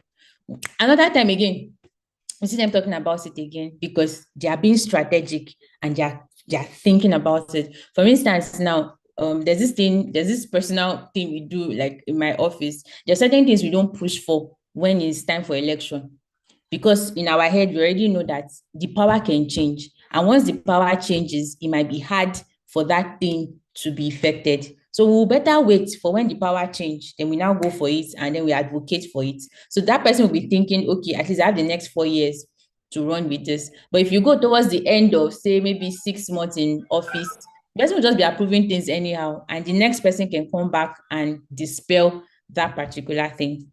Do you get that, Sarah? Do you understand? Okay, so there's another question in the chat. Yes, ma'am. Let me see, Okay. let me see. So somebody's saying, how can teamwork help when the political will is not in line with an advocacy plan? The question is confusing. How can teamwork help when the political will is not in line with an advocacy plan? Okay, let me just answer it this way. I don't know if it would help, but okay, so now political will is more or less like the direction of the government is not in that, is not in line with what you're thinking about. So one of the things you would then have to do is such that one of the things you have to do is that your advocacy should speak to that political will. So your advocacy should generate a political will to that particular cause. So, for instance, now there might not be political will towards ending teenage pregnancy in, let's say, for instance, let's say in Ekiti State. Doesn't mean there's no political will for it in Osun or Oyo State, but in Ekiti State, there's no political will to it. It might be because the governor is not aware of the fact that there is actually a high rate of teenage pregnancy happening. And you know how at times data is not showing us the real picture of things, or maybe the last time they collected data on something was probably 2015 and this is 2024. And from 2015 data is telling the governor that this thing is low and everybody will move on. So you can now come up with a plan to generate a political will towards that particular issue, because that will is not there. So your advocacy plan can now be restructured to speak to generating a political will on that particular issue. And obviously you can work with your team members to make it happen. I don't know if I answered your question, or maybe if you want to speak to the question, just for me to, what's the word? Just for me to explain further. Someone else is asking, does all advocacy need to have political will? No, because it's not all advocacy that is targeting your, maybe a political leader also. But again, I feel like all advocacy needs to have, it might not have a will, but it should generate a will. So because your targets could either be a traditional leader, it could be a parent, it could be a school, so advocacy doesn't only have to do with people, doesn't only have to do with policies on a legal kind of thing or on a national policy kind of thing. It could also deal with policy on an organization level. So again, you need to think about what is the will, what's the political will in that context, right? So, and if there is no will, you also need to generate the will, because it's in generating the will that the decision that you want would happen. I don't know if I responded to that question. If it's clear, if it's not clear, feel free to let me know.